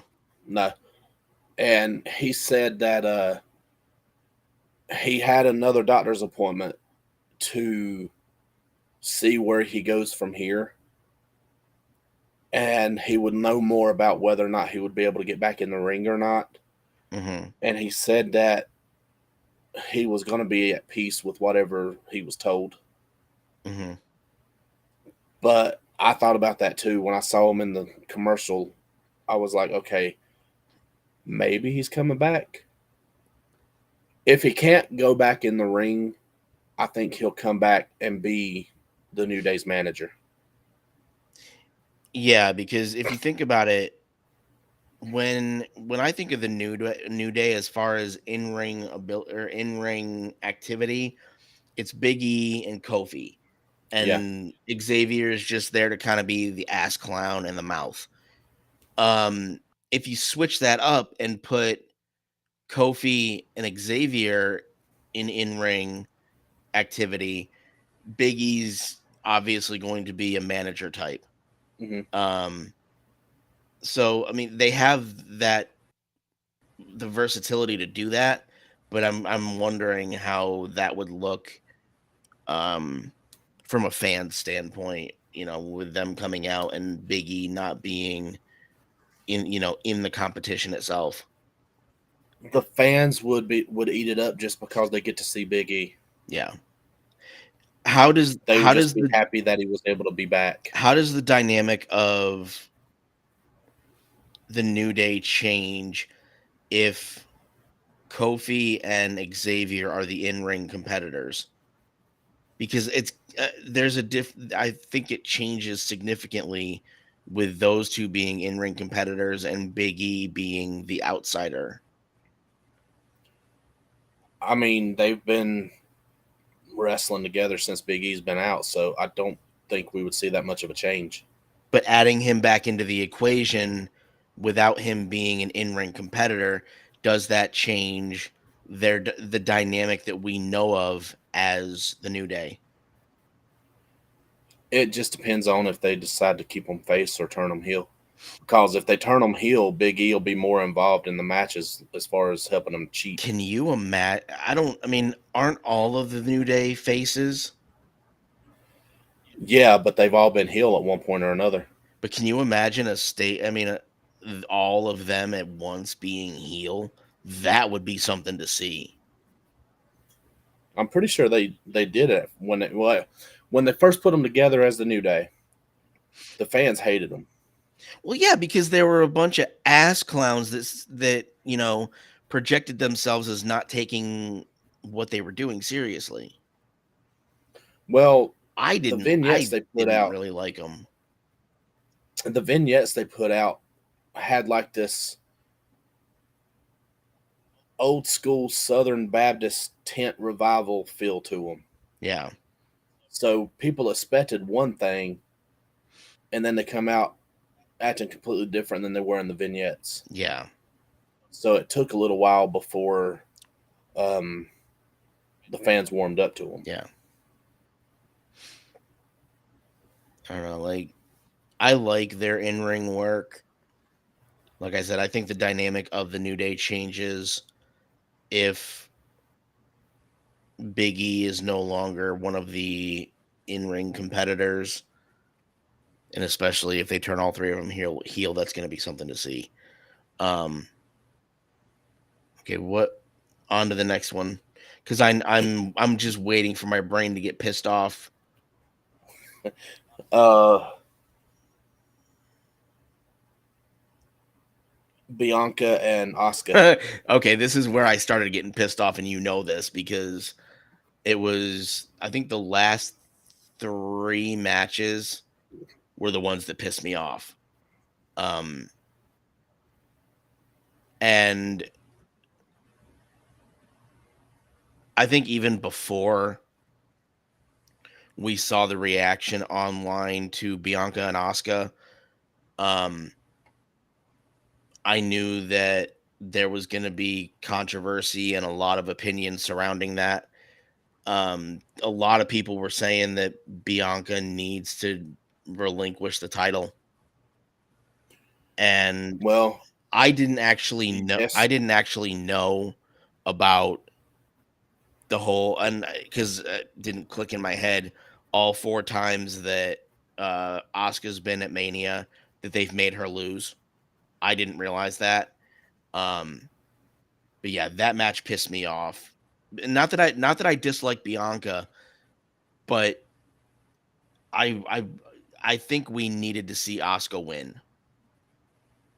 I wanted Asuka to win, but like I told you last night, I've never been able to get behind Bianca. And it's because she uses her braid as a weapon almost every single match. Yeah, she's too predictable, and Um, she's not versatile enough in the ring. Like there's no versatility in her presentation. but I just, I don't know. I wanted Asuka to win, but when she missed the missed spot and Yeah, the referee turned around in time to see the missed. yeah, That's the first time, to my knowledge, that the referee has ever turned around and saw her spit the mist. yeah. So that And leads so me to that just, believe that was actually meant to happen. yeah, it was a planned spot. So I told you last night, if the referee hadn't had her hadn't if the referee had still been turned around and she spit the mist and missed her Yeah, face, it would have been not supposed to happen. But when the ref turned around and saw it, I'm like, okay, that's a planned spot. And as soon as I saw her miss it, I was like, oh, she's about to lose. yeah. Um, it's weird. I don't really have a lot to say about that match other than the fact that I just didn't like it. Um, and then I think this is where where we started seeing a lot of opinions start trickling out online. Um, I think shortly after that match was when Asuka first posted on Twitter about her feelings toward what was going on. The fact that, she acknowledged that every time that they've put her in a Mania match, they've made her lose. And Sasha or Mercedes Monet, um, she actually retweeted Sasha, um, who tweeted out after the match something in support of Asuka, but I think it was essentially um, trying to encourage Asuka to come back home, meaning to go back to Japan and compete over there. And that's when I said to you that it doesn't matter I don't think any of the ones that are talking about leaving are doing it to screw WWE, but they need to look for opportunities where they're going to shine. And if WWE is not going to let them, then they, the likes of Asuka or anybody thinking of going to WWE or to Japan needs to go there so that they have an opportunity, because obviously it's working for Sasha. Um, and Asuka, I probably has more of a history in Japan, being from Japan, Oh yeah, than even Sasha does. And the fact, going back to the women's Fatal Four, um, no wait, women's wasn't a Fatal Four, was it? No, I'm talking it not was a not the women's Fatal Four, the 3-on-3. Um, Damage yeah, Control and Damage Control and the others. Um, Becky, I Trish, think and Lita. because because of that match and because of the fact that Damage Control lost again, Bailey tweeted out something that was very cryptic and people couldn't really put their finger on.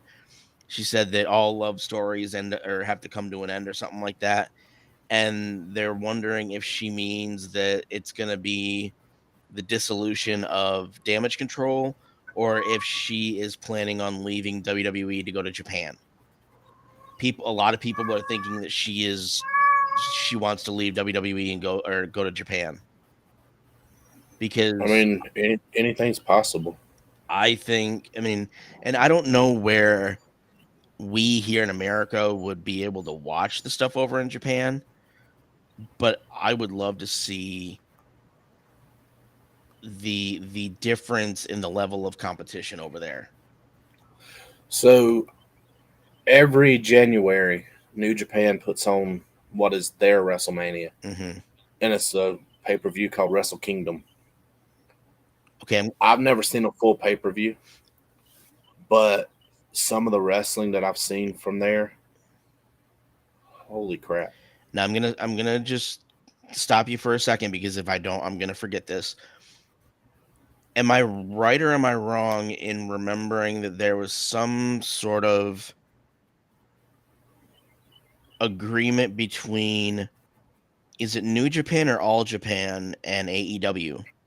Like there was some Uh, working relation. it was New Japan, as far as I know. It's still New Japan Okay. because last year they did the Forbidden Door pay per view, and they Right. I had New was just trying Japan to figure stars. out if it was New Japan or All Japan that was tied in with AEW in some way.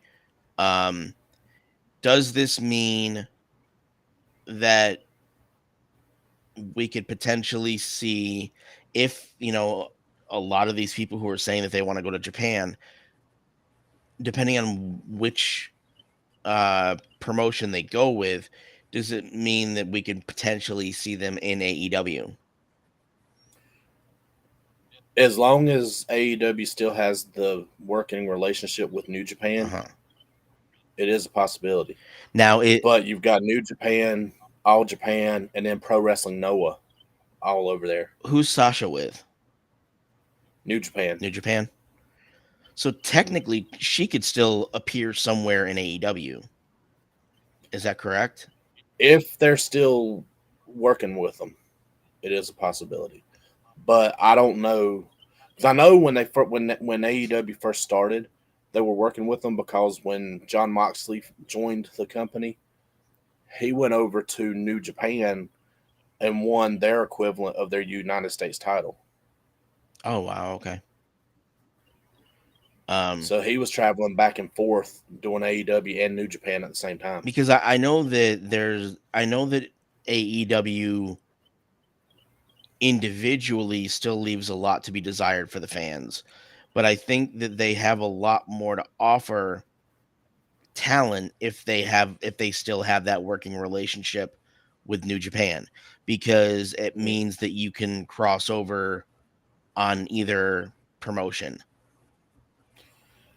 If I'm well, not only that, AEW lets their wrestlers wrestle at independent shows as long as they're not being used for TV.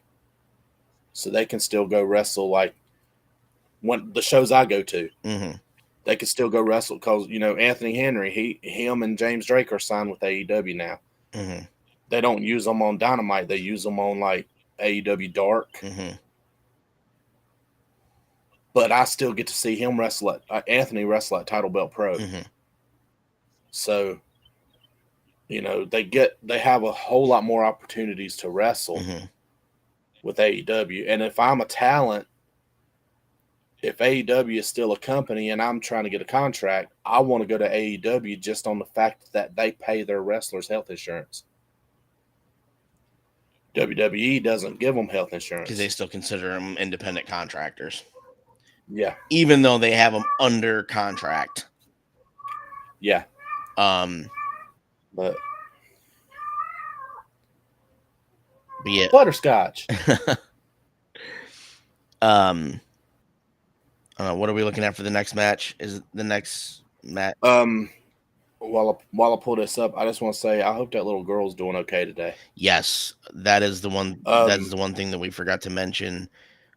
We found out this so morning that one of the little girls that was dancing for Bianca's entrance, her mother had passed away yesterday morning, and she still appeared at WrestleMania to dance for Bianca's entrance.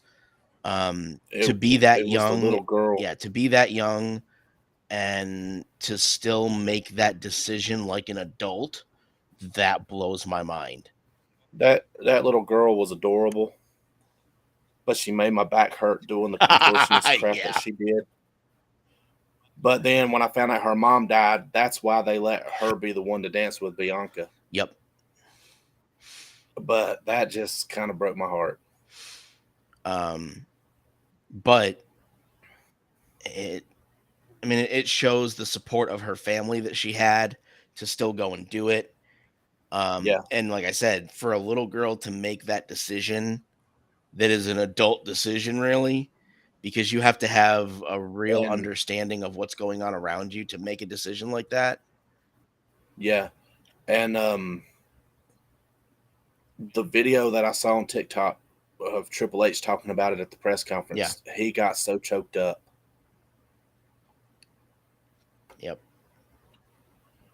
Okay. The next match was they've got it listed as Snoop Dogg versus The Miz, but it started out with Shane. But Yeah. That another filler match that, obviously Shane didn't belong in because he's old as shit and obviously gonna break himself. he just needed to tear his quad just so he could join the club with Triple H and Vince. Yeah. I don't know. That was another filler match that I don't really give a shit about. Honestly, I didn't really pay attention to him getting hurt. I had looked down at my phone to message you, and I looked back up, and Snoop Dogg was punching Miz, and I'm like, okay, what just happened? The thing is, we have And so I saw the video of it this morning. okay, and then after that, I think was the Hell in a Cell. Yep. That's what I really want to talk about because that shows what happened during the Hell in a Cell really shows the difference in production quality between WWE and AEW because if you remember at the beginning of both nights there was an announcement that I believe Kayla was doing the voiceover for where they said that WrestleMania started out with 7 cameras and now they have over 70. And I think you really got a feel for what that meant when you found out what happened during um, the Hell in a Cell because while because I said to you, I felt like that match was still a little too tame for the WWE product because it's a fucking pay-per-view. It wasn't something that was on cable television. So they should have at least let it be TV 14 or TVMA. I felt it was a little bit too tame for what a Hell in a Cell should be. But as far as the camera blocking, that what we found out shocked me because obviously we didn't see the entire brood come out. You said that what Edge was wearing obviously wasn't his brood. No, he never wore any. I mean, he always had his trench coat and his sunglasses. That's all he ever wore for the Brood entrance. What he wore last night looked like a screwed up disco ball. Yeah, it looked like he shoved his head through a disco ball. Um, so I don't understand why they build him as Brood Edge, and then made him come out looking like that because Like he looked like a fucking Fortnite character. Um, I honestly, when I had read that Tony Khan had said that if they do the Brood entrance, Christian could appear, I was holding out so much hope we would see Edge, Christian, and Gangrel. but the video that they played before Edge came out, somebody said this morning on a video that I watched, and you're gonna have to tell me if this is correct because I don't know what he looks like now. They said that the guy that was in the dark figure that was in the video was actually Gangrel. It could have been. I think I had went to the kitchen to get me something to drink or something during that video. Somebody made mention that it was Gangrel. That did the video entrance for Edge. Um, Overall, like I enjoy what Edge is capable of in ring. I've always enjoyed what he was capable of in ring. Um, I don't know that I w- I don't know that I agree with him winning. I agree that Oh no, I he agree. had to win. Well, I agree that either way, it probably would have put an end to the feud. Um, but I would have liked to see Finn come out victorious. However, with what we know now, with what happened, I have to wonder if an audible was called to have Edge win because of the unfortunate injury And see, that Finn I sustained. I just didn't know that he got his head busted Nobody open did, like and that that's why because, I said it was camera blocking. like, even when he put him down for the concerto, though, there Right, was no blood coming out on that chair. right. No, they had already had him stapled up because when you and I were talking about the lack of variety of weapons was when Edge was running around the ring trying to find weapons. That was a distraction. Or they were working on Finn at that time. Him running around the ring was not planned. That was Mm. a on the spot distraction because of what happened to Finn. Um, but by the time Edge gave Finn the concerto, he was already stapled up and ready to go. But that's why we saw his hair so shiny and kind of mashed to his head. Um, I originally thought that it was just wet paint or something Yeah. that had smeared, but no, it was actually blood all over his head because he had just gotten stapled up. But Oh, I know. to You know when he, to see that picture, and obviously we can't show it on YouTube, yeah. but and I sent it to you. I mean, I will admit I've seen worse, but to know that Finn went through that and still finished the match, like I mean, Well, I I've mean, never disliked Finn, but now I have all the respect in the world for him for how hardcore he is. well, and that's not the first time he's went through an injury and finished the match because when he won the Universal title and Seth basically did the buckle bomb into the barricade, he threw his left arm out and caught himself Right, and that's what but dislocated his that's shoulder. He popped. what happened last night was a visible Yeah, injury, like very but gory, like something I that mean Amanda they would like. but when he dislocated his shoulder, the camera was on him when he popped it back in place and kept Right. fighting. So I mean, if I dislocate my shoulder, I'm going to the doctor. I'm not trying to pop it back in place because pain don't bother me that much, Right. but I ain't putting myself through that kind of pain. Right. Um, But but I thought I was gonna die last night when he put Edge or when Edge put Finn in the corner and trapped him in the corner with the two kendo see, and sticks. I've seen people do that before, so it didn't necessarily surprise me that Well, happened. that's not why I was laughing, but Finn was sitting there going, Oh yeah. and then the announcers are like, he looks like a zombie from The Walking Dead. I'm like, holy shit, they're right. That paint he had on and everything. Yeah. Granted, I've never seen The Walking Dead, so I don't have anything to compare it to. But yeah, that was extremely entertaining.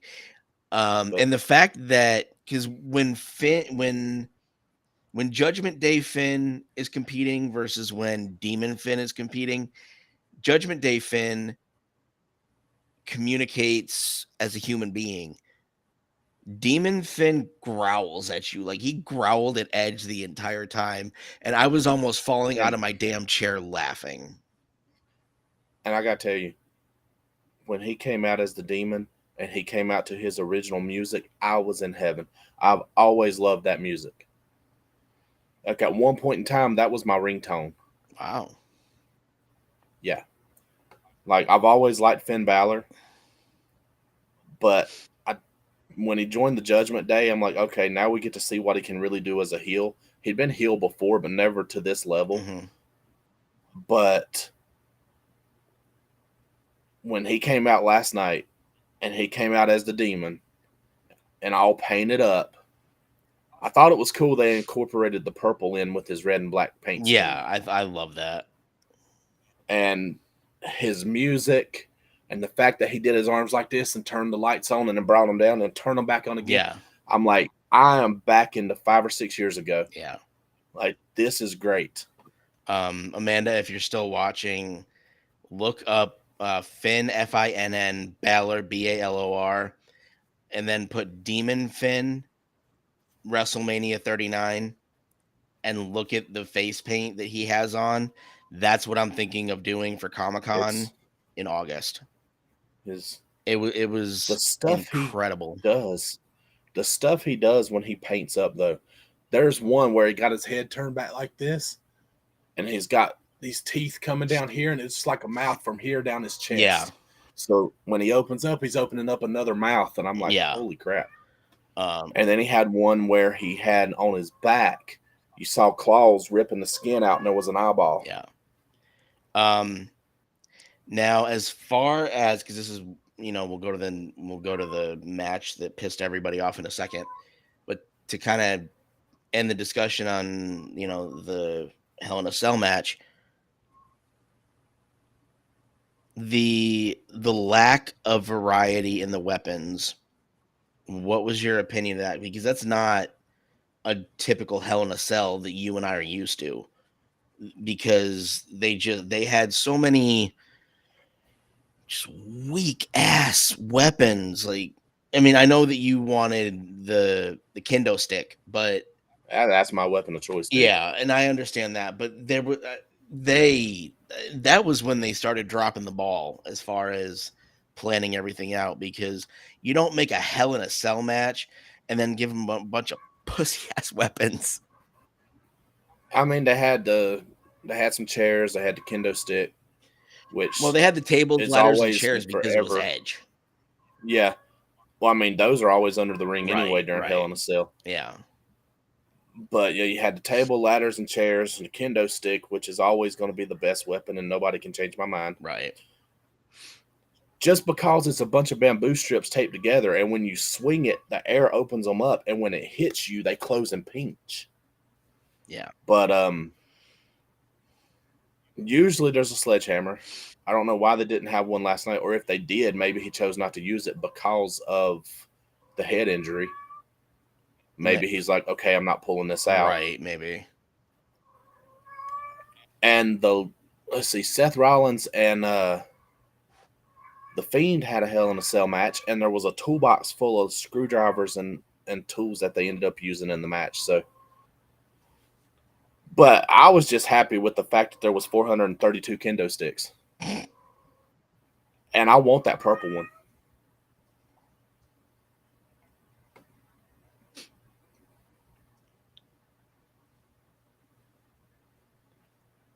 Um, yeah, I wouldn't mind having a kendo stick or two. Correct me if I'm wrong, and it might have been on it might have been during Mania, or it might have been something I saw. Did I see a commercial that involved nunchucks? I'm pretty sure I saw a commercial that involved nunchucks. And it There might have been, I don't and know. it made me want nunchucks because I mean, I've always liked the Ninja Turtles and Michelangelo was always Oh my yeah, me favorite. too. But there were something I saw last night. I swear it was during Mania. Somebody had nunchucks like in one of the commercials, and I fucking want them. That's awesome pain, ain't it, Amanda? Yeah, that's the paint that I want to have for Comic Con. His entrance last night, though, like as much as I'm an Edge fan, seeing Finn Balor come back out to his original entrance Um, just felt good right here. before we go into the match that's gonna piss us off, going back just because I want to talk about entrances. Do we know if Vicky Guerrero tweeted anything out after Ray's entrance on night one? If she did, I haven't seen it. I haven't seen anything See if about I it. can find it because that was incredible. That I know she would be happy with it though, because oh she yeah, said she's people were complaining about them bringing Eddie into the storyline with Dominic and Rey Mysterio, right. and she tweeted out and said that she thinks they're doing a great job. She is not mad at them at all.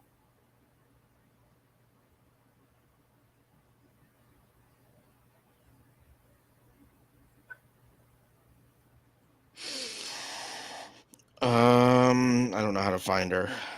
Un-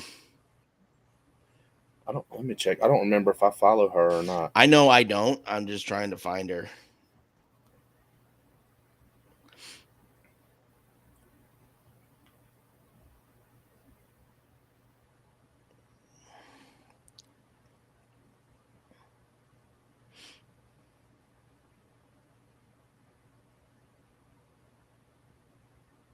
Okay, I found her page. I don't follow her, but I found her page.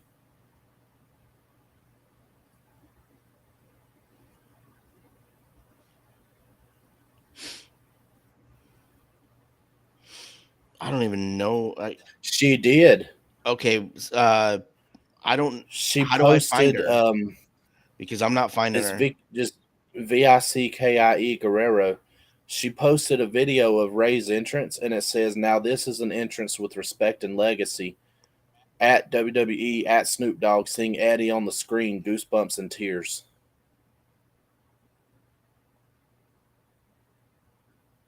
Okay, I found her.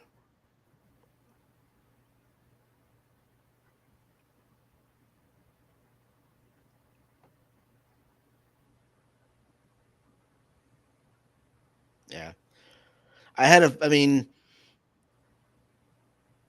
you almost had to assume that she was gonna tweet something out. I'm glad she did Yeah, because with Ray being involved, she was obviously going to be watching because of the connection that he had with Eddie. yeah, But yeah, go or with the shit that they claim that she said about Dom invoking Eddie's name and then it being wrong. Um Yeah. That's why I was wondering what she tweeted out after. I mean, as close as Rey Mysterio was with Eddie Mhm. and Vicky, he probably called her and said, we're wanting to do this tribute to him in my entrance. And Vicky probably said, "Why do you even have to ask?"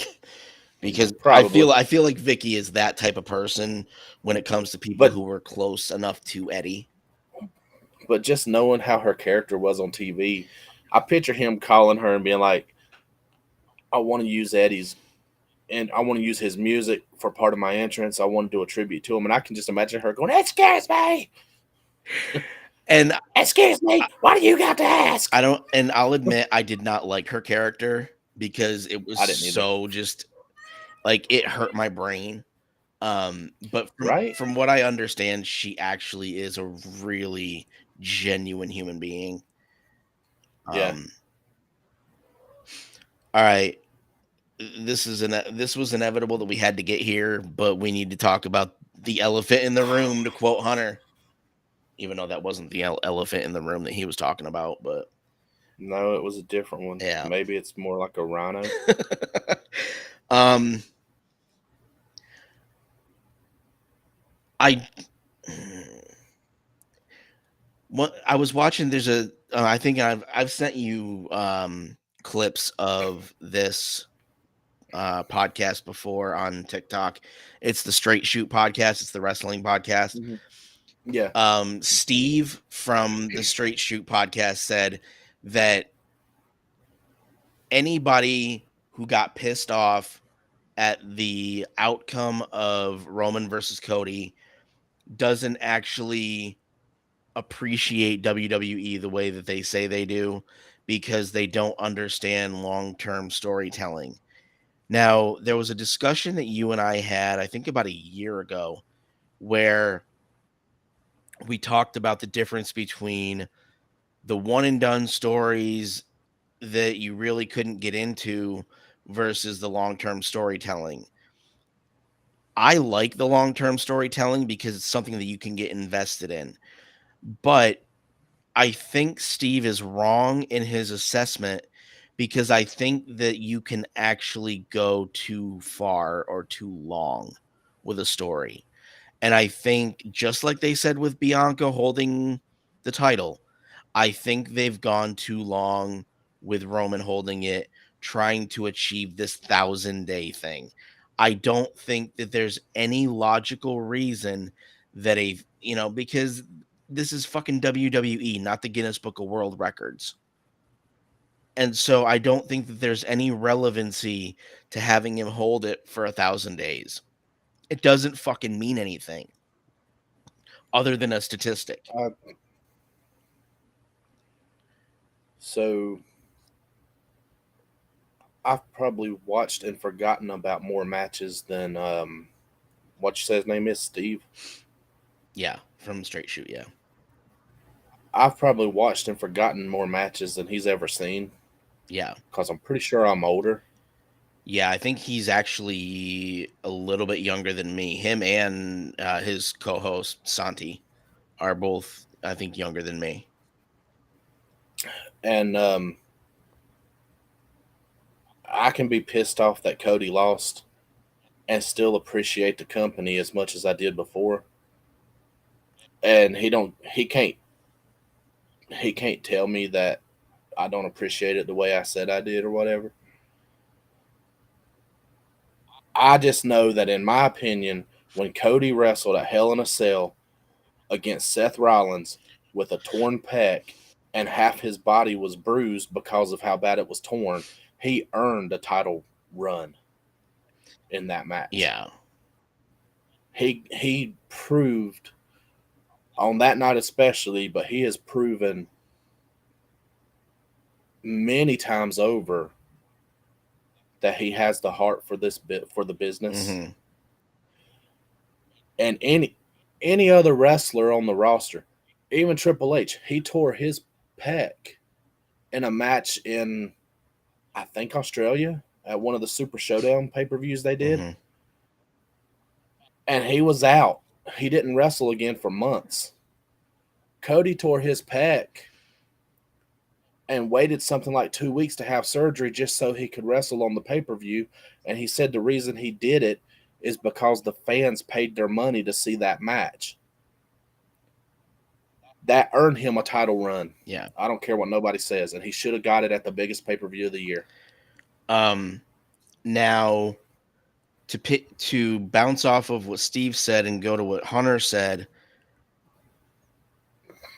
still in the vein of long-term storytelling, he said that there's more story to tell with those two. Now, there's something that Steve said that actually did make sense to me. He said that Cody coming back into the WWE, he was automatically going to be welcomed with open arms by the fans because it was something that the fans wanted. So you know, instead of ending up, up or down here, coming in and having to work his way up, he was already up here. And he just kept, anybody he was going up against, he was beating them. So he stayed up here. And with the loss last night, he didn't actually go down here, but he went here. So instead of having a constant upward trajectory, he got knocked down a peg or two to me, kind of have to go back up that ramp. And I understand what Steve means, but at the same time, I said to you last night that the reason that Cody wants to win that belt, it exists outside of WWE. It exists outside of storyline, which I think when it exists in the real world, it actually there's more meaning to it, which Yeah, I get that you might need more storyline because of that, but at the same time, again, I'm going to say the 1,000 days doesn't mean shit. It does not yeah. matter in the grand scheme of things because it's a fucking statistic. It's not how you tell a story. The only time that, at least in my opinion, the only time that a long term title run like that meant anything was back before kayfabe died. Yeah. Back when they wanted you to believe it was 100% legit.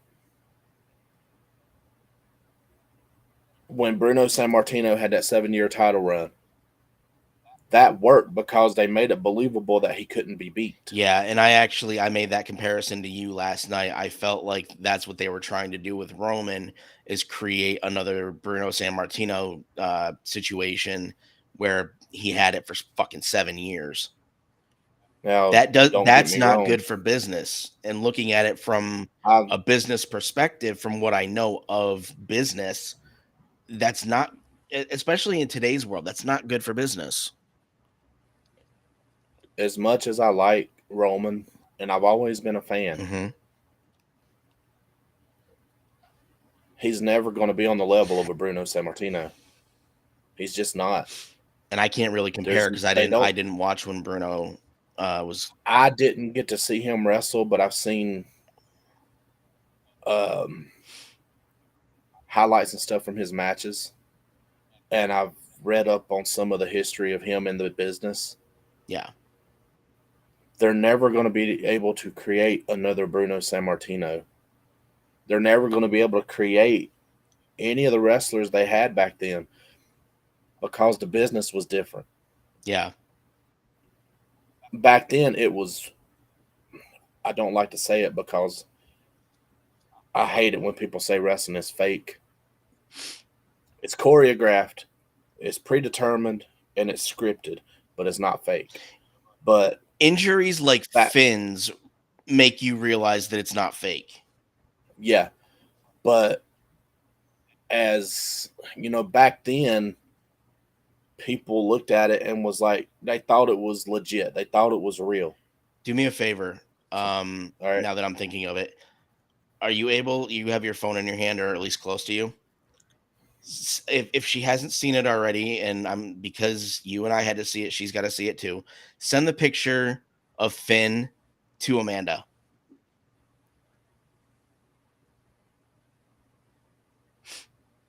And Amanda, just so you know, I regret nothing because you had to be involved in this too. If we had to see it, so do you. Um, but yeah, I've never thought that it was fake. I may have characterized it as fake. Um, just All right, I sent it. kind of on surface level, I may have characterized it as fake, but I know I always knew that it was real in the sense that people actually put their bodies on the line and get completely fucked up. So when I was a kid, you couldn't have told me that it wasn't real. You know, growing up in the '80s, when I did, there was. It seems to happen like every 10 years. There's a wrestling boom where it just goes on top of the world, and that's what everybody wants.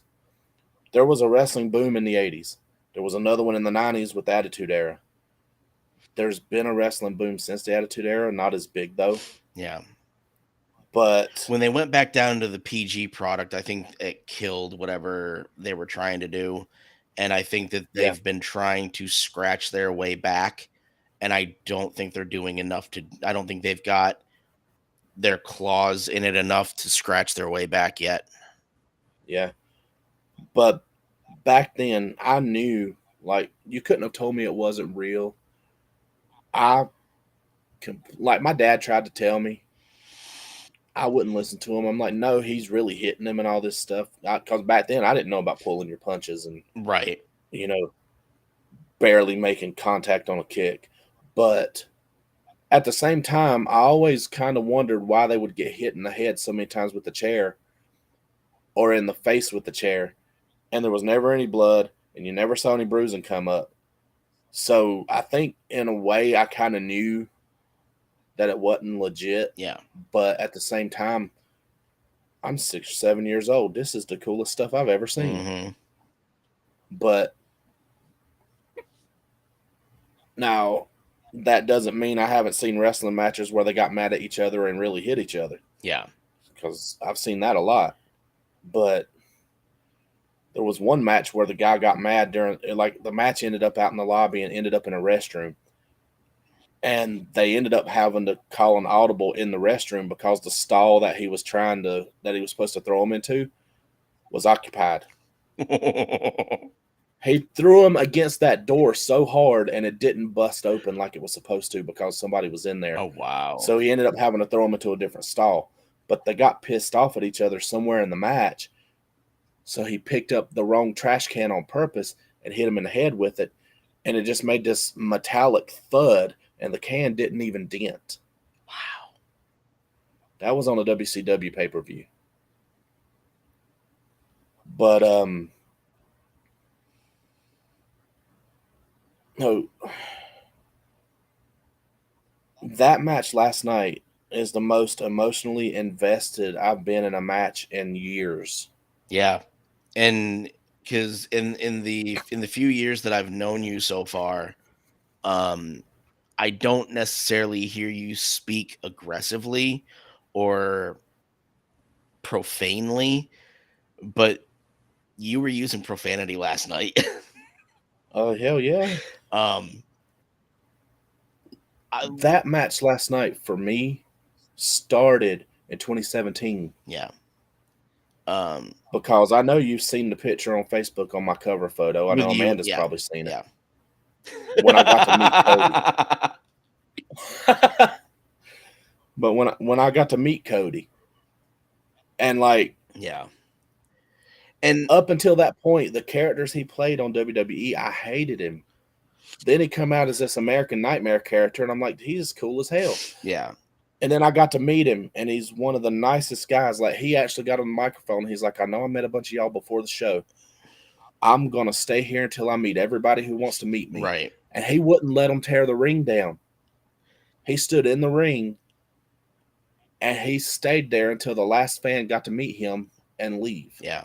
And that's what I said to you last night and this morning about Roman. I don't I don't blame any of the competitors for anything that happened that we dislike because they're being told what to do by creative and by management. I understand that. I don't blame any of the competitors. Um, knowing Roman as Roman, knowing Roman in person, obviously personally, I'm never gonna have a problem with him. He is an incredible human being. Yeah. So I'm not mad at him. I'm mad at how they are using him and not. Cody doesn't need to be put over, so to speak. Like I know that He's already over. right, we usually say that that's his way of getting over. Cody doesn't need to be put over, but like I keep saying, the reasons that Cody is reaching for that title are more genuine than any fucking storyline that the creative team can write. And that is exactly why he needs that title, because it exists outside of WWE. And I think if you want to call any part of wrestling real, that will bring realism to it. That will Yeah. bring a sense of realism to it. I mean, I don't know. I've met several of the wrestlers over the years. Hmm. None of them seemed as nice or as genuine as Cody. And I said, okay, that match at PWX, which I still wish to God they would start running shows again. Hmm. That match was the first time, like, I always knew he could wrestle. Hmm. That was the first time I saw how good he actually was. Hmm. And then when we got to meet him, funny enough, one of the referees, it's a guy named Antoine Brewer. He was referee at PWX. It was $20 to meet Cody and get your picture made with him. Hmm. We were all just standing outside the ring, because Cody was part of the Bullet Club back then. Hmm.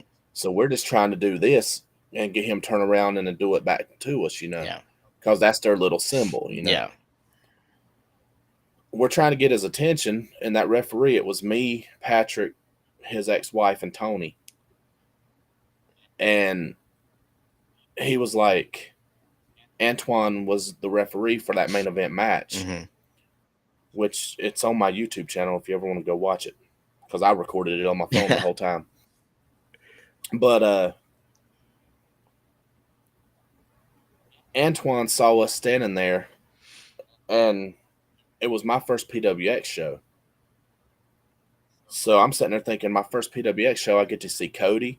He fought John Schuyler, who I had seen at several other independent companies, and now he wrestles for Impact.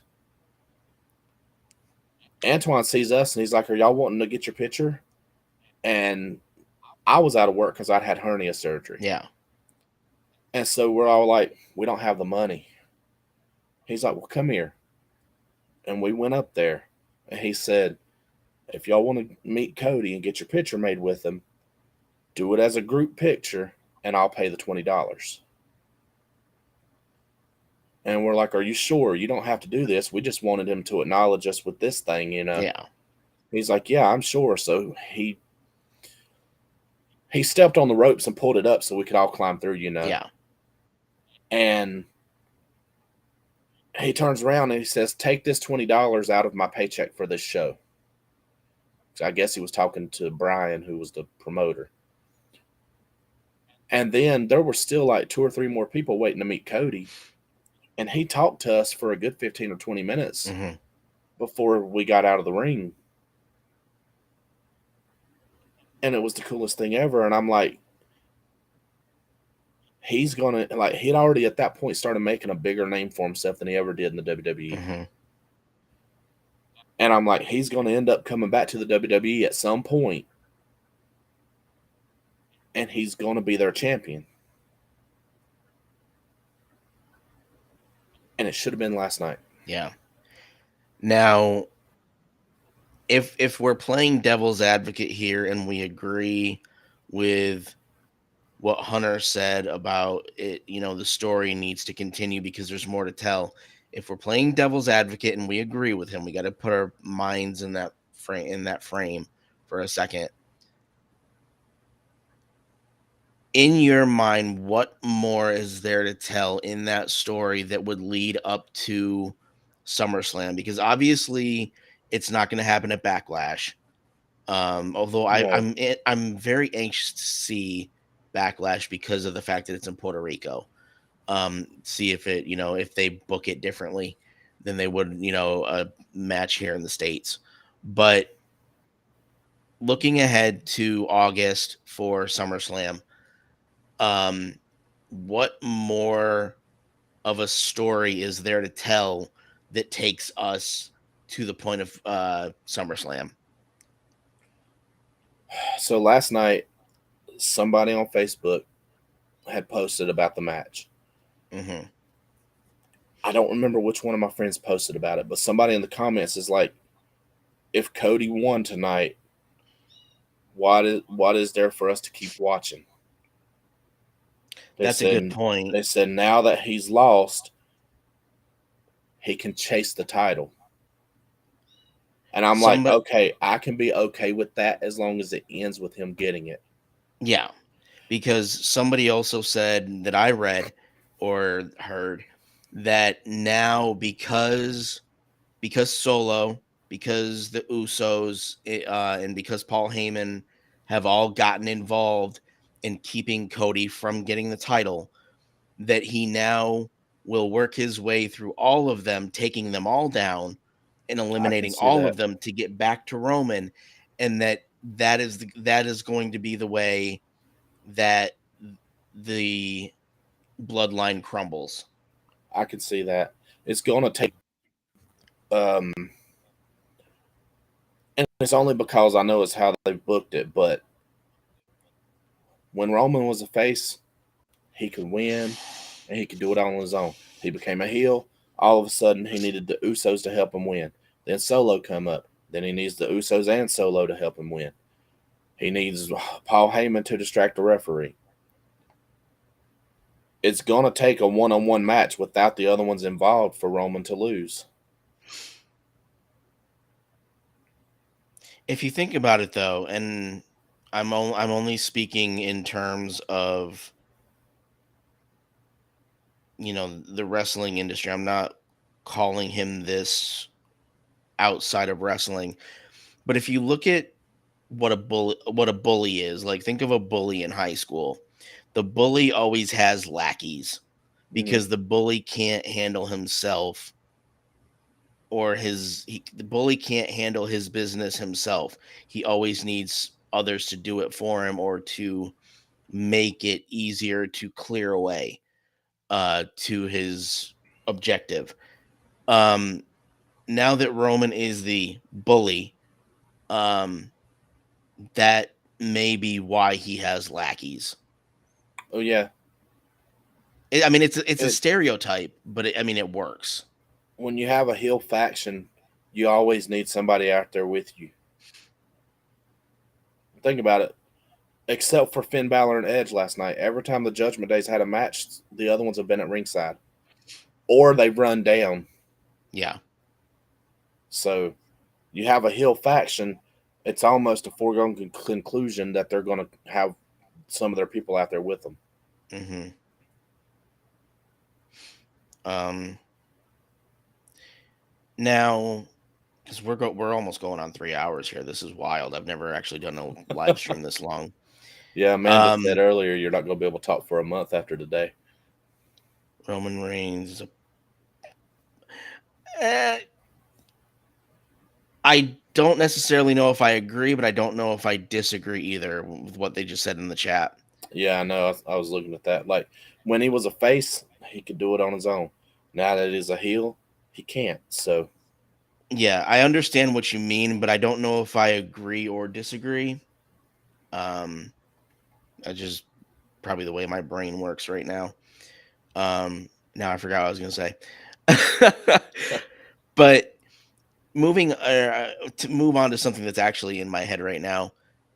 looking forward at obviously the news that officially dropped this morning, even though that was speculative last night and probably confirmed last night, but being that it's, obviously confirmed this morning, what are your thoughts on WWE being sold to Endeavor Group, that is the parent group for UFC? Does it change the dynamic of WWE and bring in more combat fighting, or do they keep their well, thank you, I appreciate that. Um, do they keep their forgive me for calling it this, but if you're comparing it to UFC, it kind of is this way. Do they keep their campiness and their storylines and their flashy shit like their costumes? So Be- if it's true that Vince McMahon's still going to be the CEO, I don't see much changing with the no, company he's going to be the executive chairman, or executive according chair. to Yeah, that's what I mean. I don't know why I said CEO.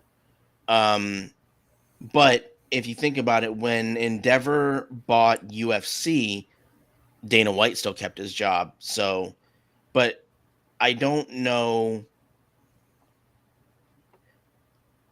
I don't know if we'll see, and we might see people from UFC come over to WWE or vice versa. I don't know if we'll see a crossover necessarily of the two properties, even though Endeavor owns both of them. I don't think we're going to see a combination of the two at any point. Um, I but don't. do you think that they will? Do you think that the fans of one will be able to be fans of the other, or will there be a rivalry even though they're under the same Endeavor group? I don't know because I think when you had Brock Lesnar go to UFC and then come back, I think he took fans with him to both companies. So Because if you look at UFC, and obviously I'm not saying that there's a more real factor for UFC than there is WWE, but I think there is, because I think it's more martial arts based and actually more combat based. Um, I don't know if you can convert UFC diehards to WWE fans. You might be able to convert WWE fans to UFC, but I don't see it being universal. it just depends on if any of the big name UFC people decide to try their hand at wrestling. That's what it's going to boil down to. Um, the article that I sent you this morning, Uh the, the somebody in the comments says, does this mean we're going to get real wrestling now? huh. I mean, the question was in my head. Um, but the other thing that I think WWE relies on, and we've been talking about it the last 3 hours. Um, I think they rely maybe too much on the storytelling, and UFC doesn't. If in from the UFC fights that I've seen, it's not really a storytelling thing. It's more of No, a competition of physicality and that's what exactly you. what it is. Yeah, and it's more of a martial arts thing. Do you think that there's going to be some sort of influence on WWE to become more combat based and less storyline based? I would say if this WrestleMania was any indication,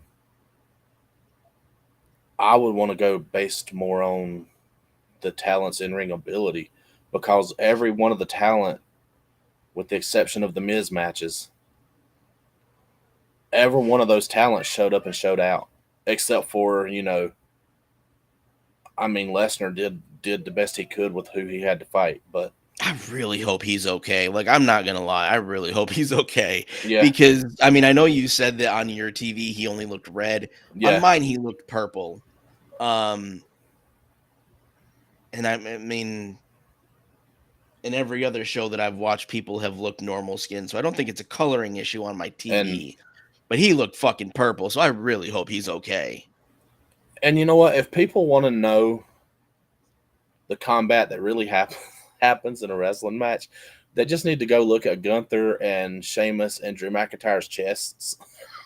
Because after last Yeah. night, especially Sheamus, his chest looked like hamburger meat. Um, Here's a question for you to kind of end things out with the unfortunate result that we saw with Finn Balor's well-being. Um, we see a lot of bloodshed in UFC. Do you think that there's going to be a Hey, do you think that we're going to see more of a call for that to be part of WWE? what do you mean? Like, As far as like there's like I mean obviously what Finn went through was real bloodshed because his head got busted open, but it's not as common in WWE right now. okay, Um but as far as the physicality of it where there's more of a potential for that to happen, do you think that now that they're going to be under the same umbrella even though they're still two different entities, do you think that there's going to be a call from fans to have more of that type of match where that might be an unfortunate circumstance? so there's been fans calling for blood in WWE matches for a while now. But the thing is, they don't bleed that often. Um, AEW, it seems like every time John Moxley gets in the ring now, he ends up with the Crimson Mask. Yeah, I've If seen a you couple bleed of every single match, at some point it just doesn't mean anything anymore. Now, I um get that, busted noses and stuff can happen, and I yeah. get that it happens in UFC or whatever. But in a wrestling match, if you blade every day and bleed every single match, it just loses its effectiveness. But I think there's the difference. I don't think that UFC, because of the difference in physicality in UFC, I don't think they make themselves bleed intentionally by blading. No, no, no, I no. I'm think not I think saying, I think it's literally because of the physicality. yeah, What I'm asking is because blading is or has been a thing in WWE, do you think that there's going to be a call from fans to be a little bit more physical and less fake blading? they might, but if you want to And get blood in a match, is this the open door that WWE needs to go back to TV 14? I would love to see Endeavor make them go TV 14 because the product was better. But even Yeah. back when it was TV 14, there wasn't as much blood as people want to remember. I don't know. I saw some of the matches with Foley and, Al Snow and I Blackman, like mean, I I know, mentioned. I know they had more blood than they do now because it's rare in WWE to get blood. Yeah, it was. Oreo and Butterscotch were just going at it. But I thought maybe she was comparing, the difference between UFC and WWE. WWE comparatively is a cat fight versus UFC. but no, I think the matches they had this weekend, Yeah. WrestleMania proved that you can get reactions and stuff out of the fans without all the blood. I think there's a time and a place for blood in pro wrestling. Hmm. And if you want blood in a match, you can get it by what they call the hard way. So when you punch them in the forehead, you just take your knuckle and elevate it just a little bit and punch straight down right on the forehead. The skin will bust right open. And because it's so thin, it just pours like water. I'm not at forehead level. I can't try that theory. But I mean, I know Ric Flair. It seemed like he'd go in a match with blonde hair and come out with red. Yep. Or pink. depending. Um, but it seemed like every match, that little stumble around he does and then fall on his face, and he'd stand up and he was just busted open. Yeah, it was blading. So I don't know. I don't I agree with blading because Shawn Michaels was blading one time and he got through over the top rope and he brought his hands up like this on his way over and he was blading in midair. And when he landed, it dug way in and he ended up having to have staples in his forehead. um I'm sure it's happened more times than I know of, but I remember I've seen clips of a specific instance where somebody had the sweatbands on their wrist and the blade was under the sweatband Mhm. and they got jostled so aggressively that the blade actually came out from under the sweatband and was in the ring, and they quickly had to grab it and put it back in their sweatband. So it's like, that's why I ask, are they gonna be encouraged to stop blading once they are kind of a sister or brother to UFC, because of what UFC is, where there's actually a lot more real injuries. I mean, I don't like blading, so Right. No, I um, understand that. they WWE has tried to ban blading in the past, but then you read Bret Hart's book, and he was in a match with somebody on a pay per view. I can't remember who he said he was with, but then Hmm. you had, I think it was Ric Flair and somebody else. Well, Bret Hart ended up busted open, and he swore it was a complete accident, so he got away with it. The other match, they ended up busted open, and they got caught on camera blading, and so Vince Hmm. fined them like hundreds of thousands of dollars for it. Bret Hart admitted in his book that he bladed, but he knew how to be so discreet about it, nobody realized it. Yeah. But What are you? if you ask me, in pro wrestling, they're taking enough of a risk just by having a match. They don't need to throw blades in there. Yeah. All right. Looking forward to Backlash. What I mean, obviously we don't know the card yet, or we might know some of them, but we don't realize it. What do you want to see at Backlash, other than really beautiful sights because it's fucking Puerto Rico? Right. What do you hope to see at Backlash? I hope. And can we do this again after Backlash? Yeah, as long as I'm not working. Because I mean, I know I'll admit I understand that it's difficult to tolerate me for an extended period of time, but I'm extremely grateful that you've sat with me and tolerated me for 3 hours. I mean, Because we're I don't know, talking I about can't tolerate me for that long. we're we're talking about wrestling. I could talk wrestling all day long, but I don't know. It just seems like you have WrestleMania, and it's always. I mean, I'm not gonna say it's always good. There's been worse WrestleManias than other, but you know, you don't realize how bad it actually was until the next year's comes along and was better. Yeah. But it seems like then you have Backlash, and it just seems like a lackluster pay per view that they don't put much thought into. I just want to see the wrestlers go out and put on amazing matches and get the fans invested in it like they did this weekend. Especially with how you and I and probably many others think that Triple H, dropped the ball, screwed the pooch, however you want to characterize it.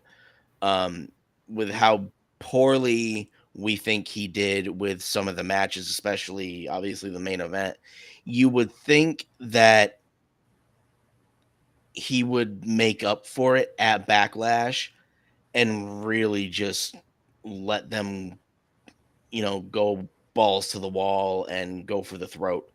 Because I had tweeted out, you know the only way to fix this fuck up is to create a match in the style of either Al Snow or Steve Blackman, where it's no holds barred, falls count anywhere, just everything out there.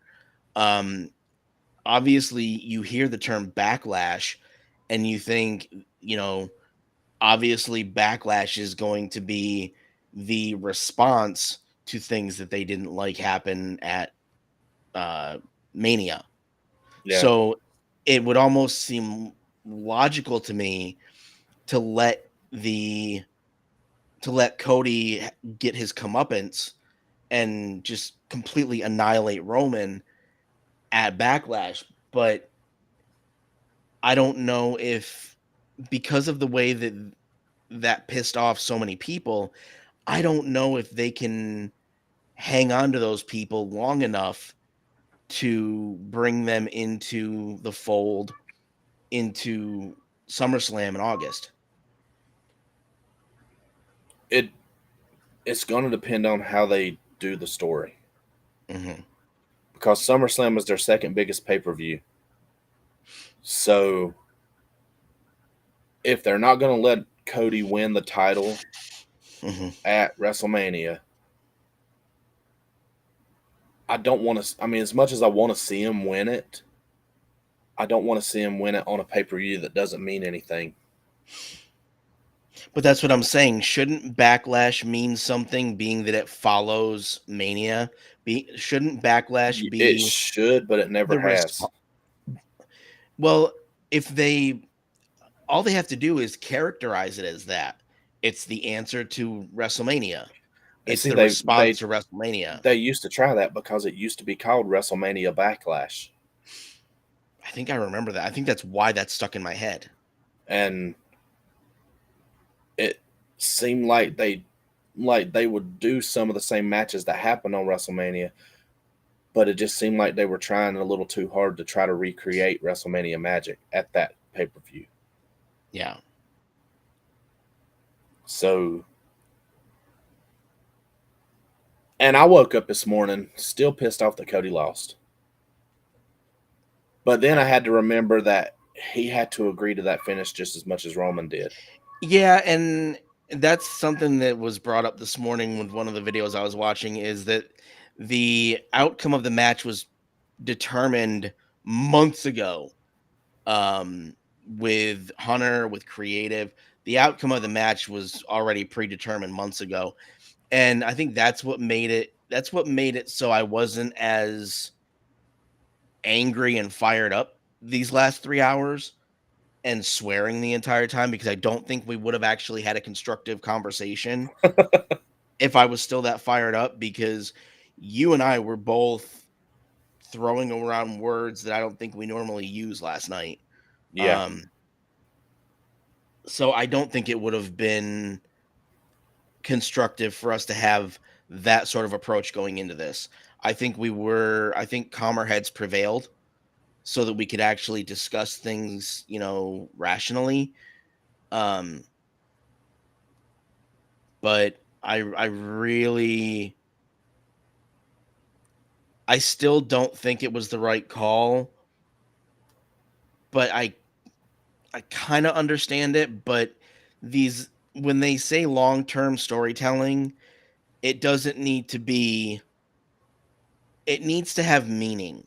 And I don't think that letting Roman hold the titles for 1,000 days means dick to anybody.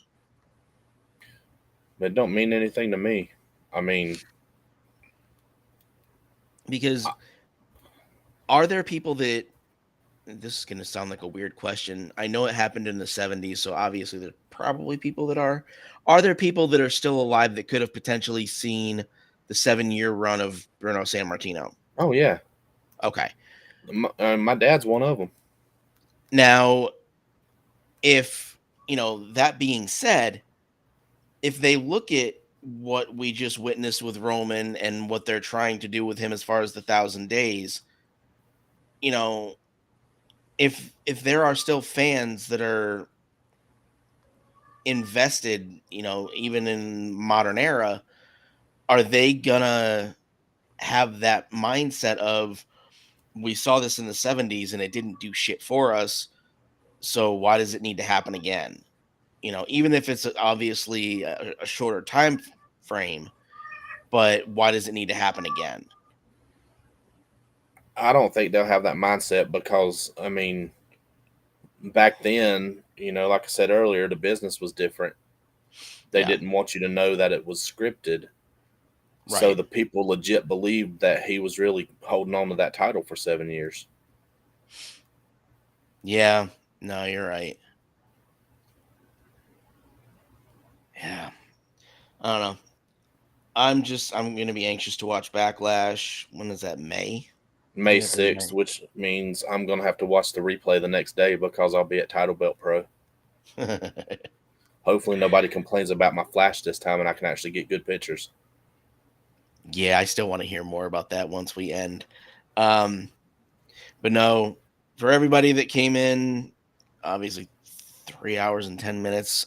That blows my mind still. Everybody that came in, I appreciate it. Amanda, thank you for sticking around as long as you have, which obviously I don't think you're here now because it doesn't say that there's anybody watching still. Um, Oh, she's still here. She just said, wow. oh, okay. Um, yeah, it shows 0 people watching, so I wasn't sure. Uh, But yeah, not I mean, I don't think that we will if you were a little bit taller, maybe it would. Um um obviously you and I have done streams before where they obviously haven't gone this long, but I think that I almost want to guarantee that when we do streams like this, they're probably going to go a little bit, at least this long. yeah. Or maybe not. Maybe we won't be as heated for or after future pay-per-view events. Um, But I think that one of the next times that we talk, I want to talk about the fact that what's his nuts there, Nick Khan is actually talking about convincing Peacock to start charging separate for the pay-per-views again. He mentioned that in an interview. I heard something about that. If he does that, people won't do it. Oh Not yeah, after.